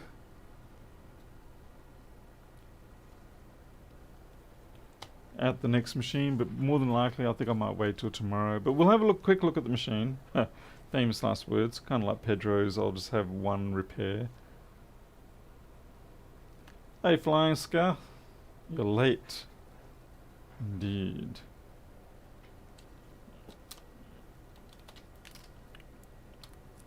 As I said before, take this as a good example of why you shouldn't do discount repairs because you think it's a particular fault.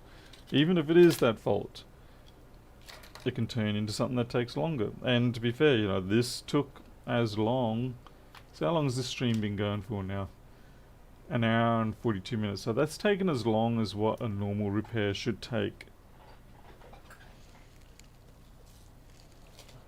And so I really should be on to the next job by now, and therefore that's the full, 340, 350 bucks.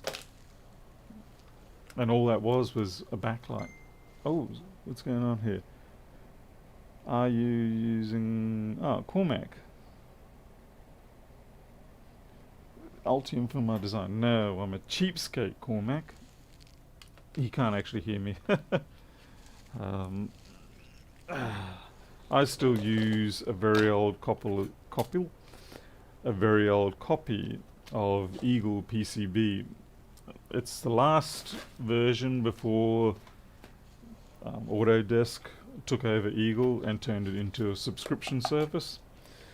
Now, I will not deny there is a lot of features that the subscription version has that I would like to have, but I just don't want to give up my perpetual ownership of the Eagle version that I do have now. And in most of the time, the circuits that I do don't really need all the fancy bits that the subscription version of the new versions of Eagle have. I mean, it's nice to have, it saved me time, but I don't need it that much. It's been a long time since I've done my own circuit design. I think the last thing I did was, it was probably the scene switcher, which funnily enough I don't use anymore. Oh, I've got another board up here. Yeah, better mark this. Ow! Better mark this one then. By the way, I have found that in the ultrasonic, that these dry marker pens, paint pens, they come off just as easy as any other pen, so don't bother spending the money on them. I just still use my UV pen, 622. And make sure you rub it in nice and squeaky.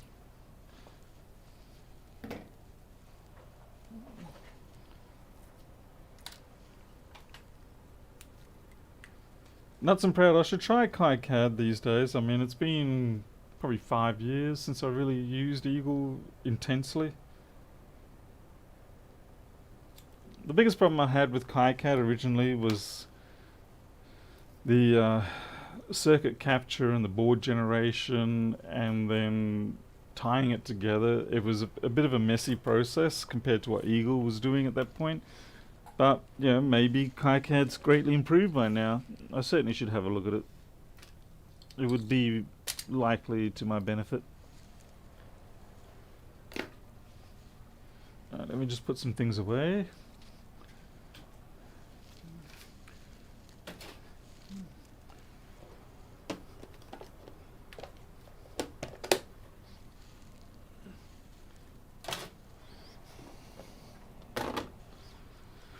Pardon me.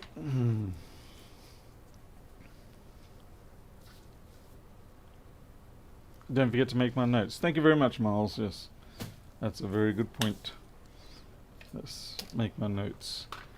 This was an annoying board repair. Yeah. Customer wouldn't appreciate it if I wrote something like that because it's not really true. It was an interesting one. So what job was that? 622, wasn't it? Yeah, 622.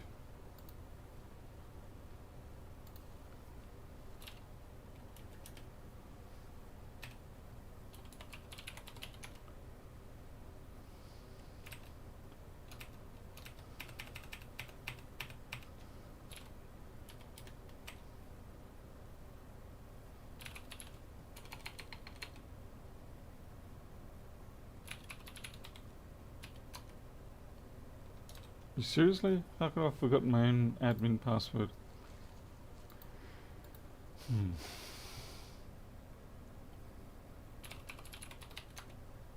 Oh, that's no good. Whoops. Alright.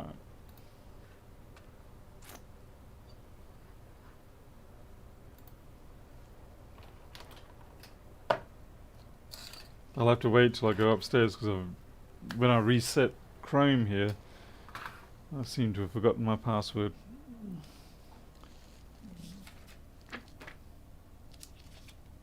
Okay, I think this is an A2141. Interesting, it's a wood look type. Just need to go get a container for this.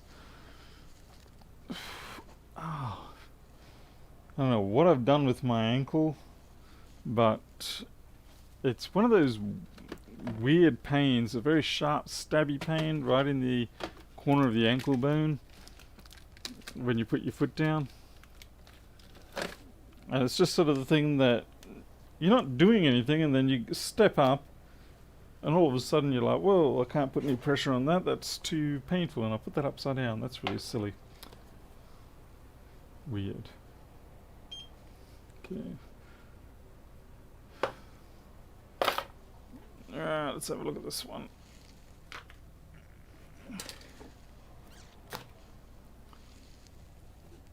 This is Jason, unofficial Mac. He doesn't mind me telling people. Sometimes, yeah, you trade jobs with others because, like, if you just get stuck on a job and you can't seem to find your way out of it, it's, you know, no harm. Just send it off to someone else and they can have a fresh view on it and solve it. And other times, nobody can solve it. See, 5 volts, 20 volts, 100, 300, 500, 600, 56, 56.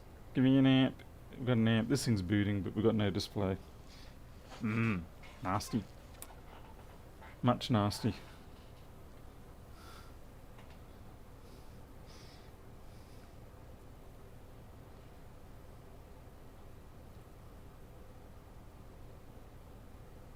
Definitely got display on that.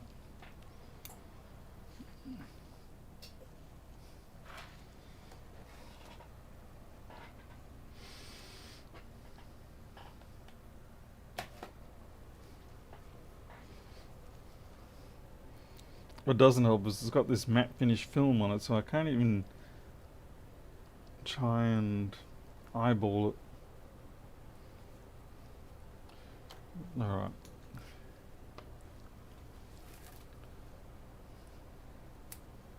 Oh, shoot. Damn it. Thank goodness I got a dodgy camera up top right now.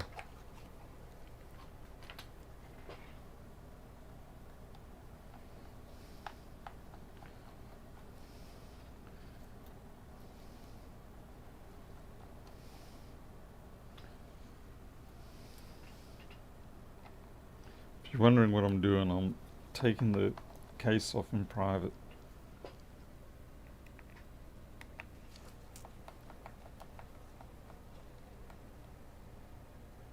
Reese, I think I've seen that guy, or at least someone like that. Yeah, the process of people making their own tubes is quite amazing. There's a old French video. When I say old, looks like it was done in the 90s or maybe early 2000, come to think of it. And he's got all his own custom tools and everything like that to do the task.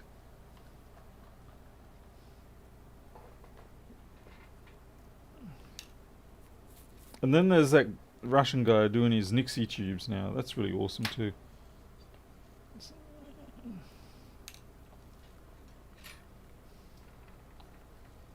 Oh yeah, faulty screen. Yeah, the 21. Yeah.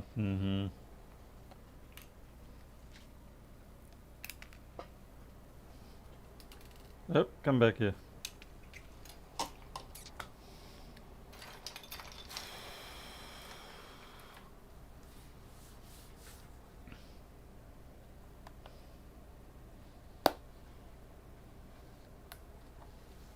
Sorry, I know this is a little bit boring, but I've got to do it this way for the moment.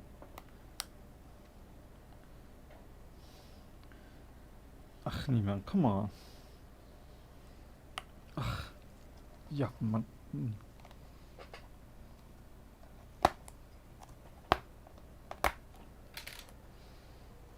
Yeah.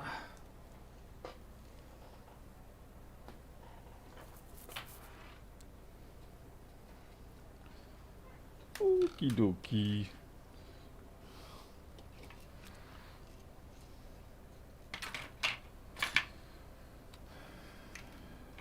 Machine of nightmares. That is what this is.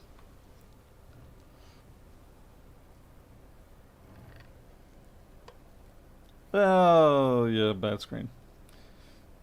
Yeah, most likely bad screen.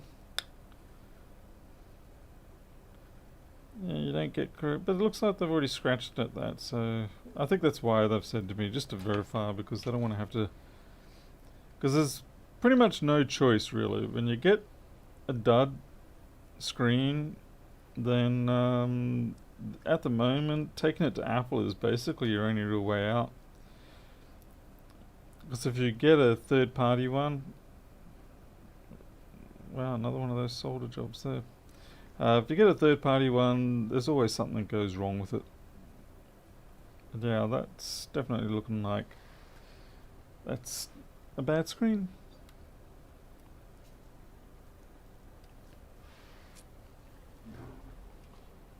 It's like that coffee one of mine. And it doesn't seem to take much to kill these, which is really unfortunate. I'm sure Apple doesn't care.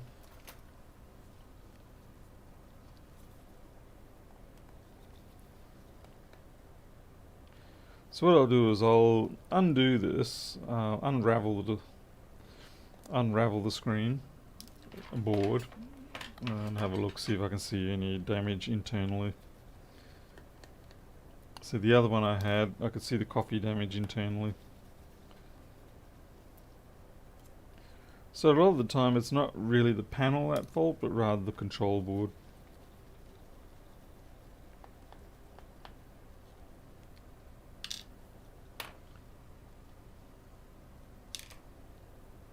Hopefully this is not well, it wouldn't be a 50-volt, wouldn't be booting if that was the case.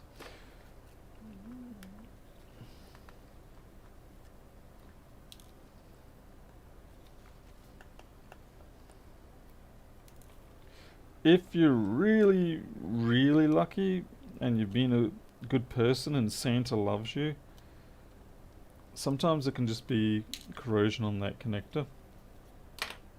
Sometimes. Not very often, and usually if there is corrosion there, it has already done the damage further on.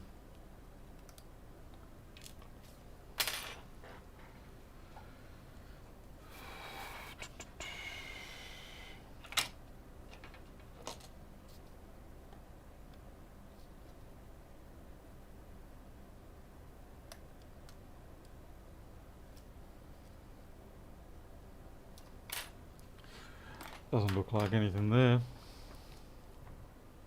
Hey Brian, what in the pub, eh? Nice going.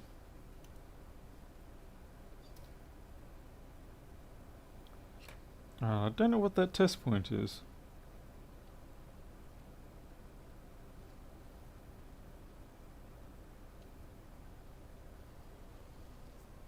Normally they have them marked.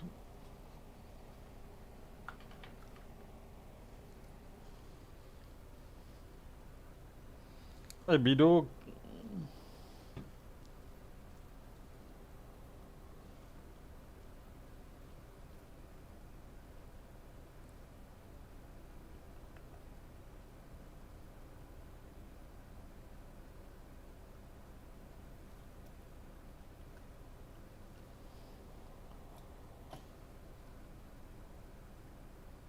This is 100% isopropyl.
Yeah, there's no bongs on the new ones. They've taken that away, which I must say is exceptionally frustrating. Even there's a nice little impact point here. That's not good. Okay, is this one... I can never remember which one it is that has to have the battery connected for it to fire up.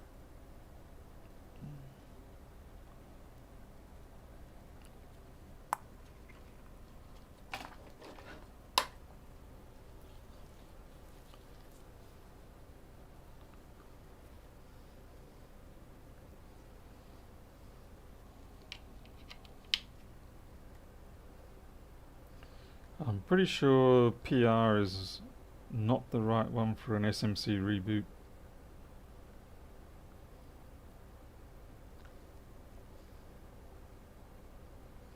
I'm fairly sure the key sequence for these ones is different.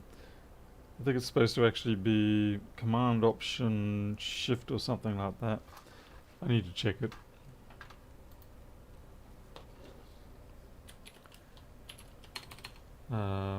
NVRAM. Oh, here's the other problem: is a lot of these new machines, they actually block the option to reset the NVRAM, so it's hilariously fun.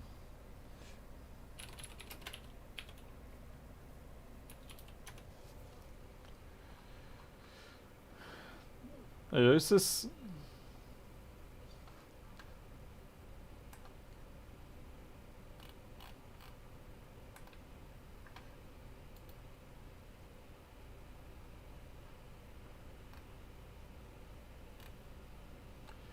what is it? Shift Control Option Power. That's what it is.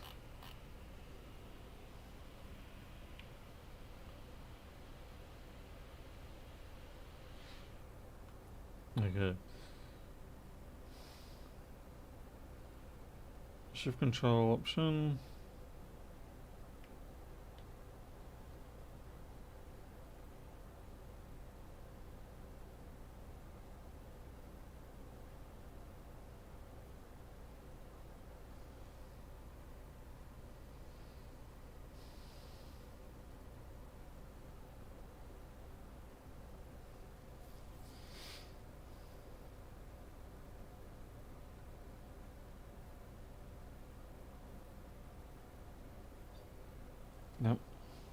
And the other bad thing is that with a lot of these, you can't get an external display until you log in. So they have made it extraordinarily difficult to actually try and reset any of these machines if something goes wrong. I'm just going to go get a torch and see if I can actually see some patterning on the background.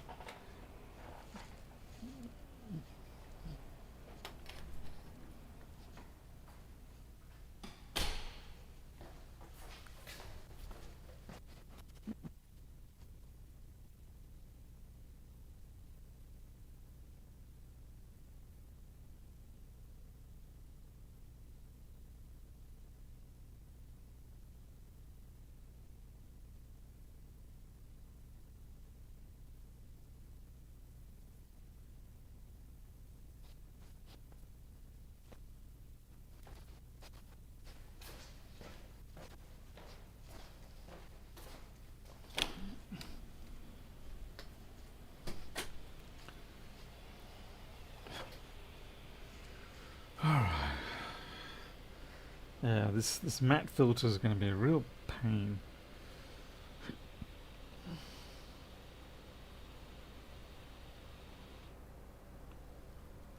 I can. It basically denies me the opportunity to have any chance of.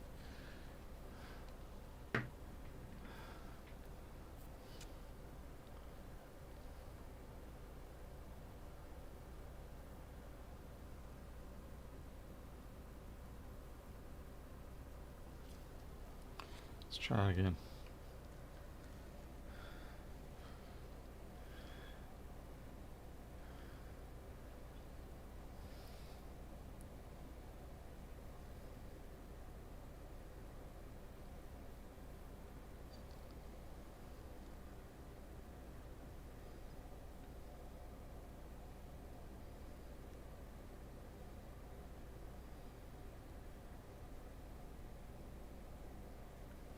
I got nothing.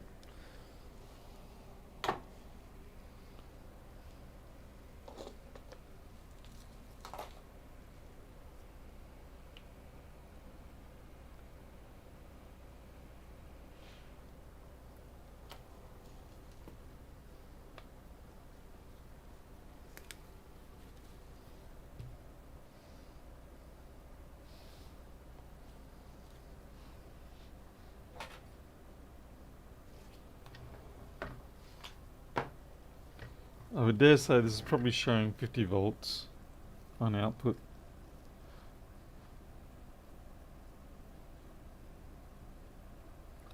I just need to find out what board this is.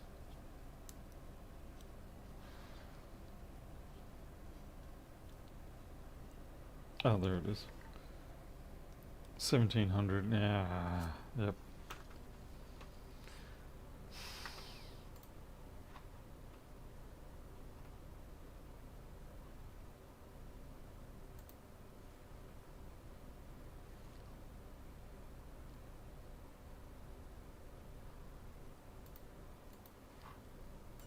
I'm just bringing up the board for 1700.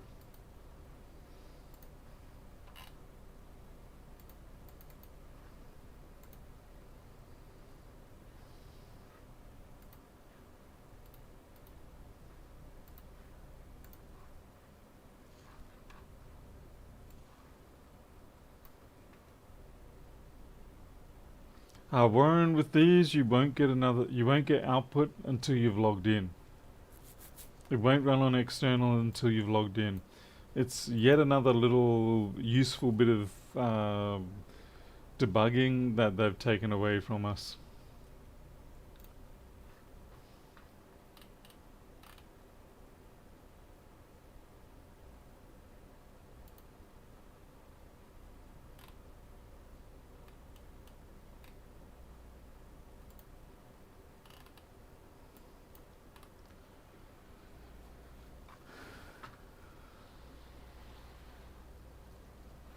Yeah, I had that problem with an existing one, but I got lucky.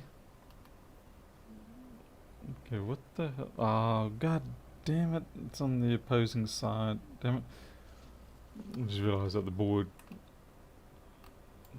ignore me for the moment.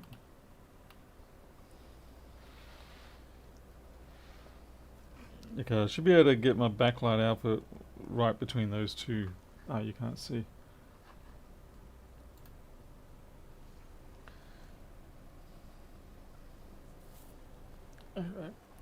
But like I said, I have a feeling we're going to get 50 volts on this. And it's unlike earlier series of screens that we're used to. 50 volts on this does not actually imply a busted backlight. Because what's happening is that the control circuitry on the screen itself is doing its own thing. And it's just simply keeping that line disconnected or open circuit.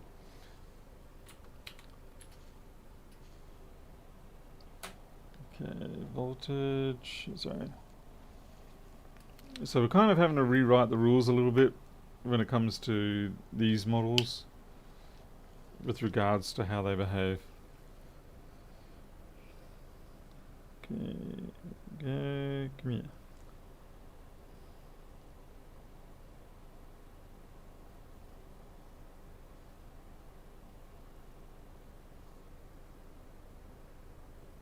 Oh, it's not going to go anywhere because I didn't reconnect that battery. Right.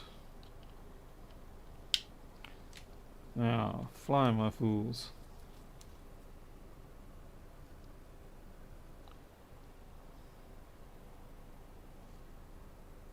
Yeah, fan spin.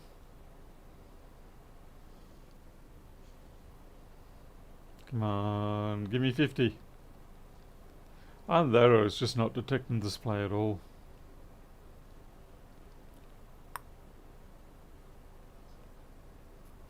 One and a half amps, 1.6. Well and truly should have been in the booted phase by now. Okay, looks like we aren't getting anything.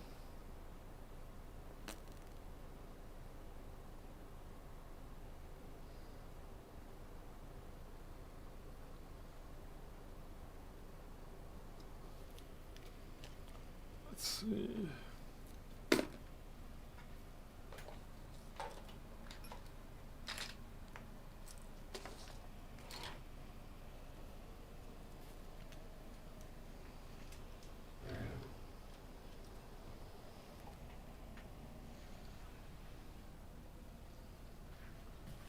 It's interesting, everything I've tried to state and declare tonight seems to have been turning out wrong for me.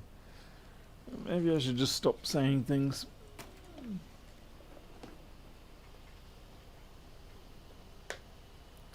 Yeah, Reese, that actually would be about the best policy. Interesting, it's going full fan speed at the moment.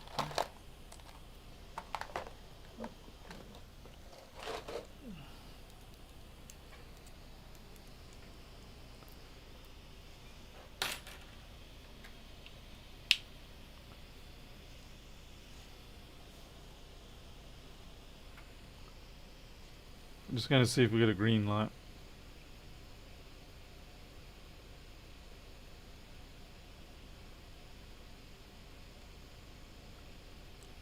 It may be that we actually have a dead CPU or something.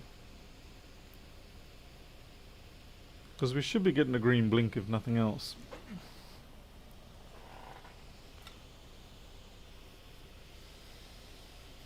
Let's see what our CPU voltages are like.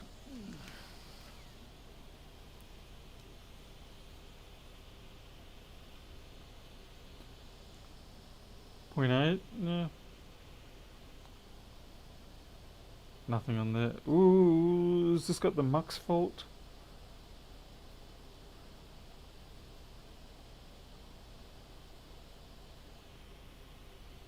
Have you got the mux fault?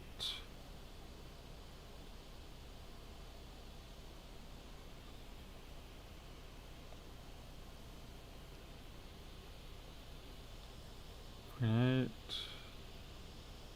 0.2. You might have the mux fault.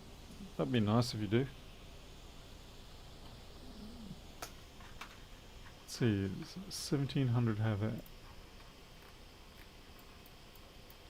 Yeah, this baby. This chip here can fail at times. And it might be what's at fault. Mind you, I really was expecting some green blinkies, but we can try the mux swap. It's had corrosion on the screen, so you know it's not implausible. It's a little out there.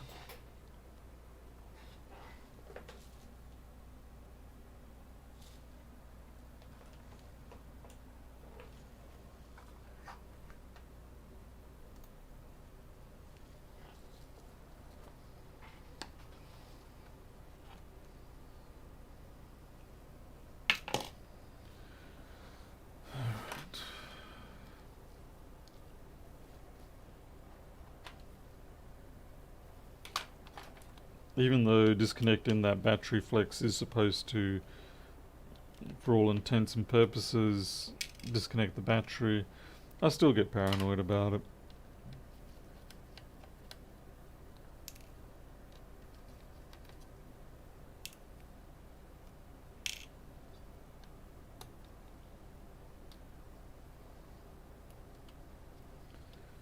So many damned flexes on these 1700s.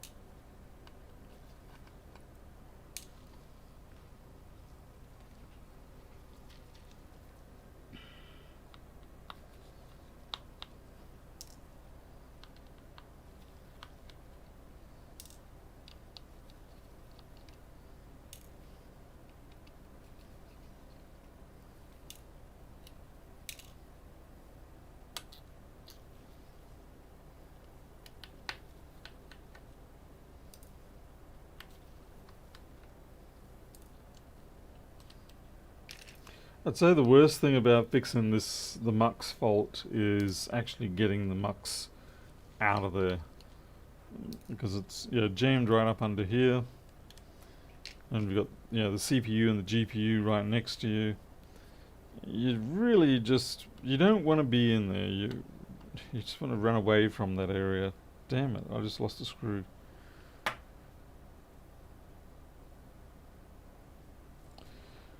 I've just lost a itty bitty screw. Right, that'll be. Oh, there it is. Phew. Found it.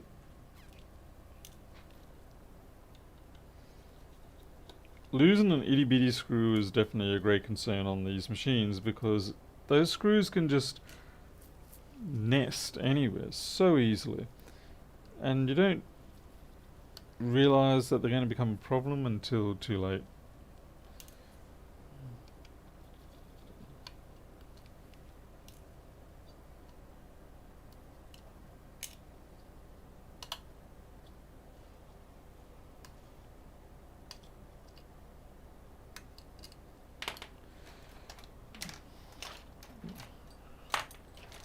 Come on, where's my Tate? T8. No T8 view.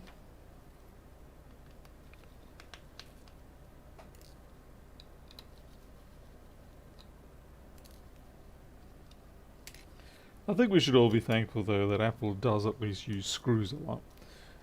I mean, we could be like some other brands that decide that two-sided tape or glue is a perfectly adequate solution. It may be for assembly, but not for repair.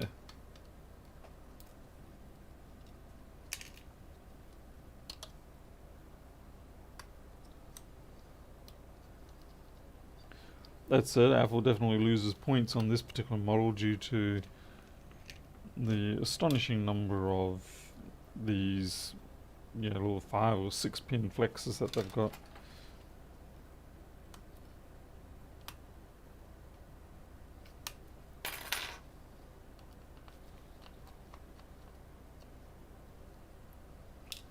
Like, I don't think they really needed that many.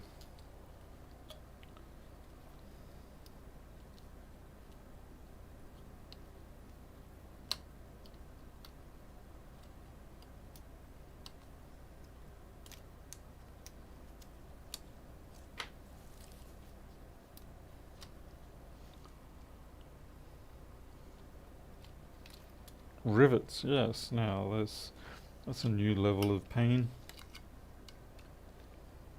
Okay.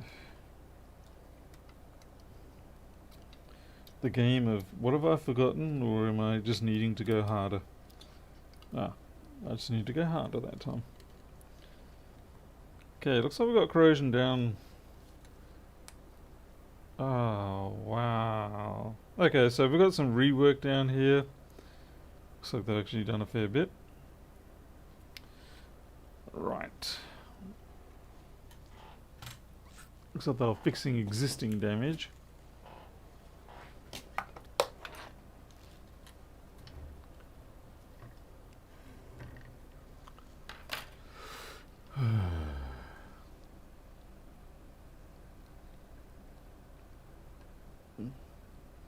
Oh, that's nice. They took a proportionate sized wire to bring the current the power down.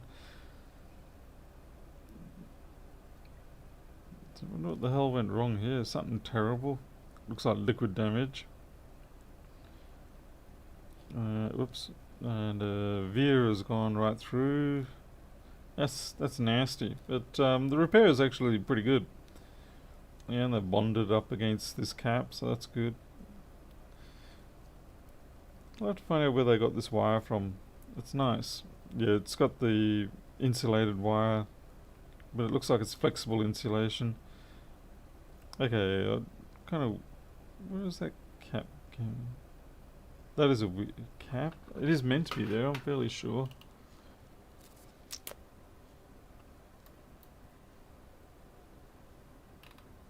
Yep. Yeah, it's meant to be diagonal like that.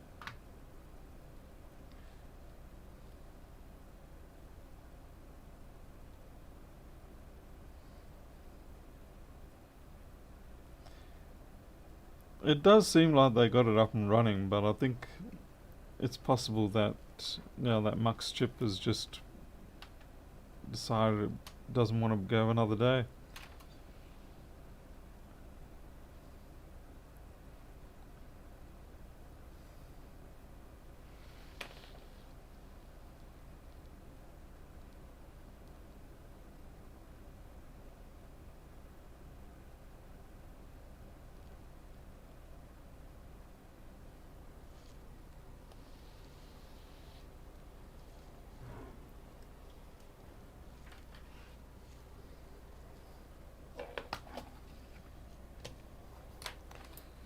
And it's certainly where not having the ability to check the output until you've logged in is a real pain in the butt. I wonder if I could... Let's see if this has got a password on it.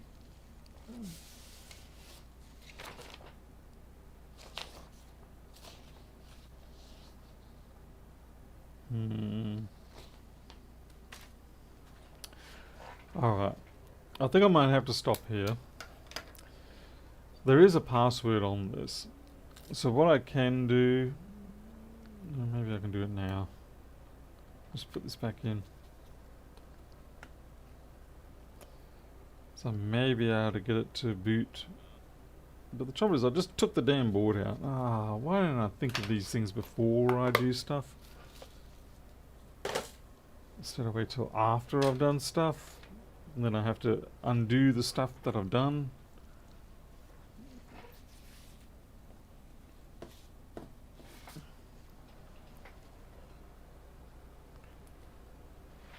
And in this particular instance, I do have to put it back in the board because it doesn't seem to want to boot without the board, without the battery.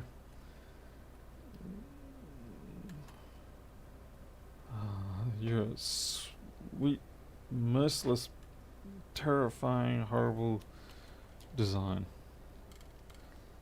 I swear, give me 1425s instead. They may be mad, but at least they were still manageable.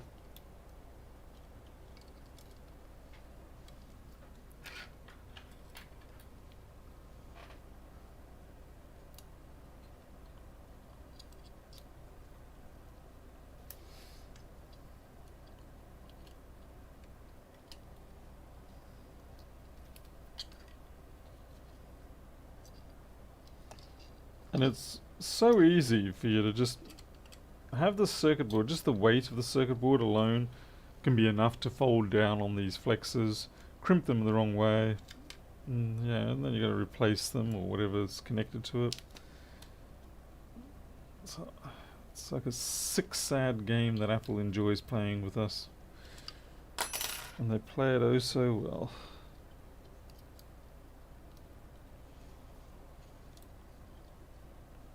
Okay, why aren't you sitting? Because I lost the flippin' flex under there. And then something else gets snared. Yep.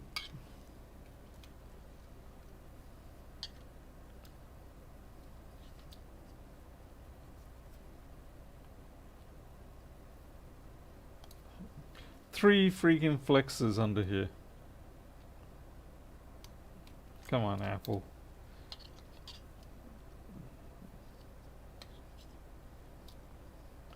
Even Steve Jobs would think you're being an asshole.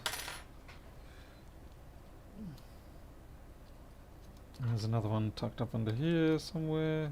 Come on. Yeah, I see you.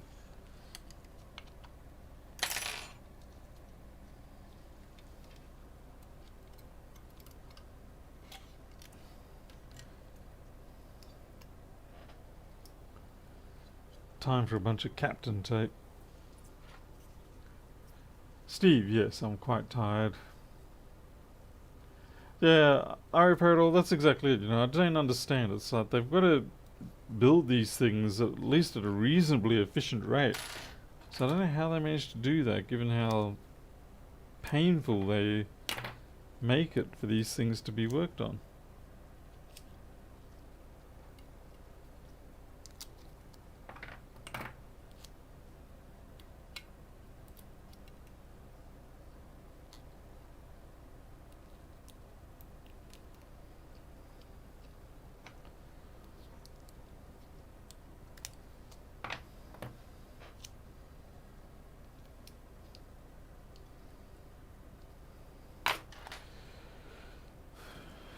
I think I should become a simpler man, and if I see a 1700 I should say no. I mean, even down to the shroud for the fans. So, I would love to see what the build, the assembly training manual is for the assembly line.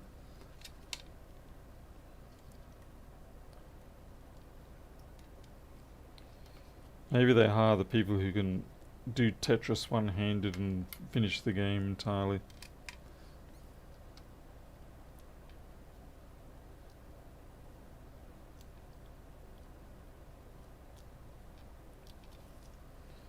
Even when I think I've got everything, it doesn't sit down.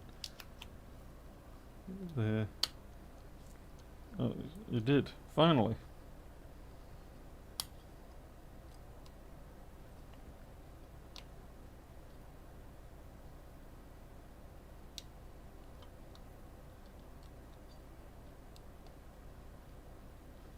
Okay.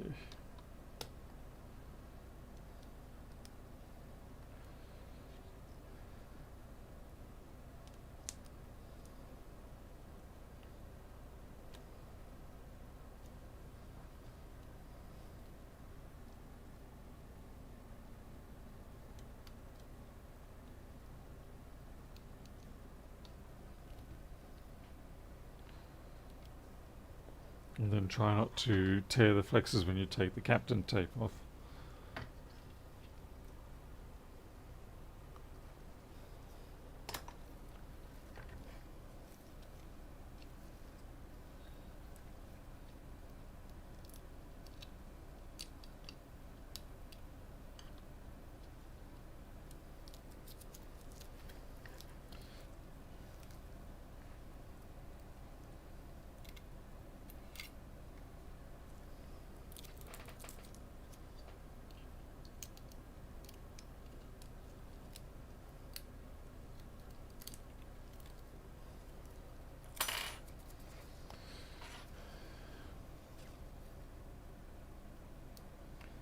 Yep. 1700 rhymes with PITA.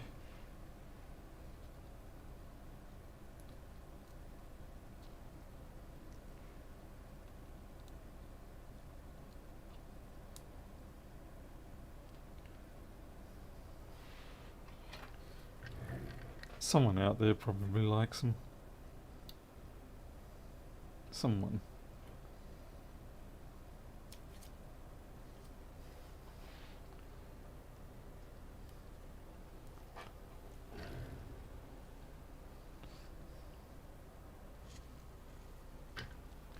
The machine's not very old. These are fairly new machines, these ones. Okay, why is the camera... Have I got a magnet on my camera? I think I might have a magnet somewhere nearby. Makes the compass on the microscope camera sort of swing it a little bit, and it keeps thinking that I'm switching it back and forth, but I'm not.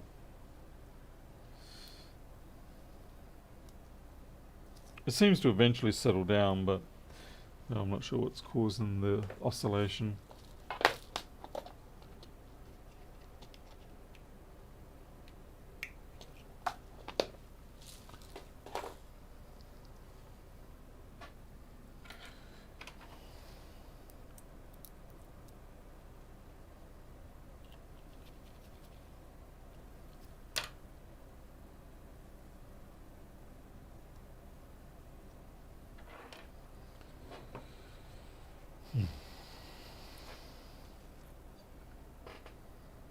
Should be able to do the trick.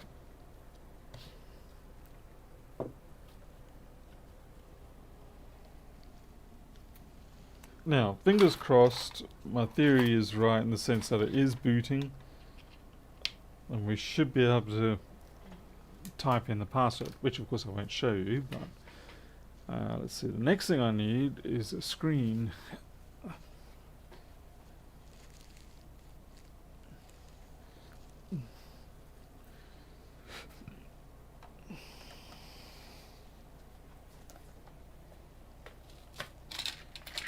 Just grabbing one of my mini spares.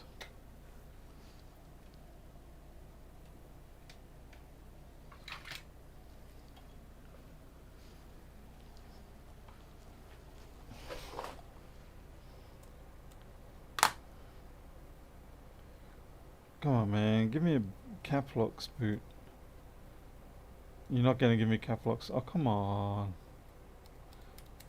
Well, that kind of throws everything into disarray.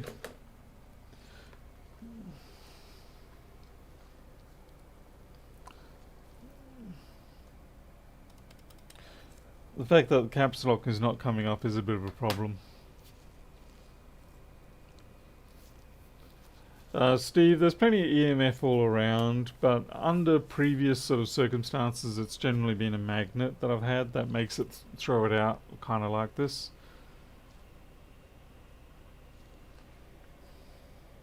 Yeah, I've got trackpad click. This could actually be dead CPU now. No caps, trackpad click, generally CPU dead. Yeah. I think Tim Herman also has been finding that.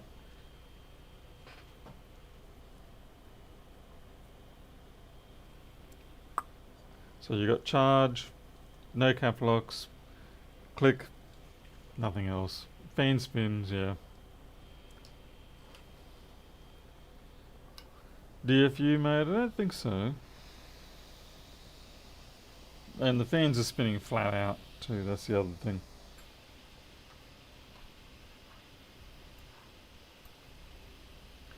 Try DFU. Let's see if my bonger's on. You awake, Mr. Bonger?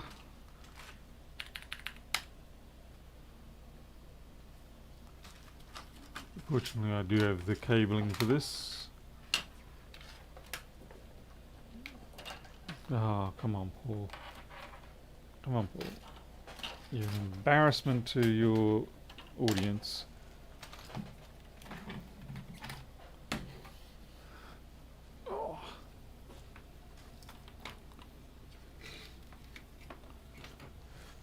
How can I make a cable so tangled up?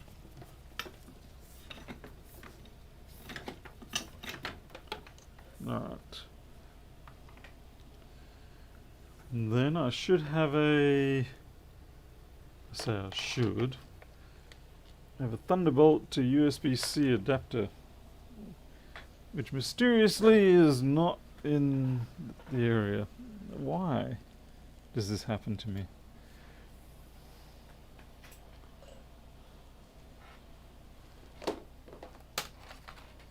Nope.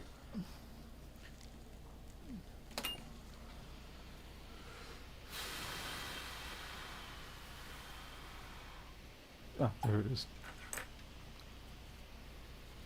Very important little adapter.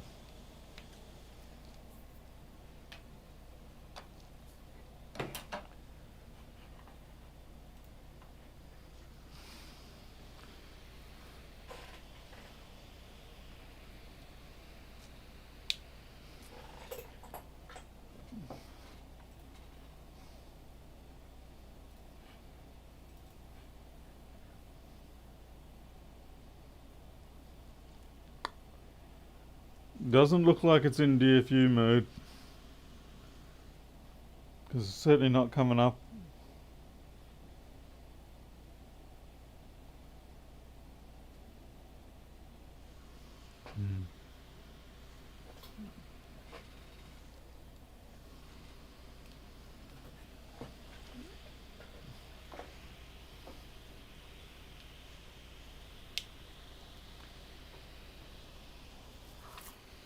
Yeah, because usually if they're in DFU mode, I have Apple Configurator running on the iMac behind me, and they will it'll show up.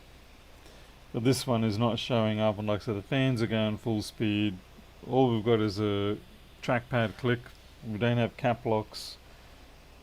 I think it's pretty much end of the road for this one, unfortunately. On the upside, it means the screen might be all right. Small consolation. So, alright then, listen, I've wasted too much time on this. It's like a whole hour I've already spent on this. So I'm going to finish up for tonight, go get some food, try and relax for the night. Goodness knows I'm a little bit anxious after the events this afternoon with all the fire and Talia. That was a bit of a close call. It's funny, even though nothing, even though she's fine, relatively speaking, what's going to happen now psychologically in my head is I am going to continue to go over the situation and envisage the bad thing that might have happened. It sounds really silly, but we found we had this experience before with one of our other cats many years ago, where she got trapped in a empty water tower. It didn't have a cap on the top, so she just fell in. Must have been walking the edge of it. I don't know how. Anyway, she fell into the water tower, and we couldn't find her for a couple of days. And obviously, we did in the end. And we were also additionally very fortunate in that the tower was empty. There was no water in it. But for many months afterwards, in fact after a year or so afterwards, we would still have these false flashbacks of if it hadn't been empty or if we hadn't found her. Things like that. And I don't know why the mind does that to us, but I suspect we're going to go through the same sort of process now of Talia, so it's just going to be one of those things. We'll just have to deal with it. Anyway, I am out of here for tonight, and we'll take Taylor into the vet tomorrow and give her a good check over. Probably get some ointment for her feet if that needs it. And I'll let you know how things go. And hopefully we'll have another machine to fix, because I suspect this 16-incher is a DD machine, which is dead. But at least we got the backlight one, and it was an entertaining backlight one. So, okay, I'm out of here. You take care. Until next time, I'll catch you later.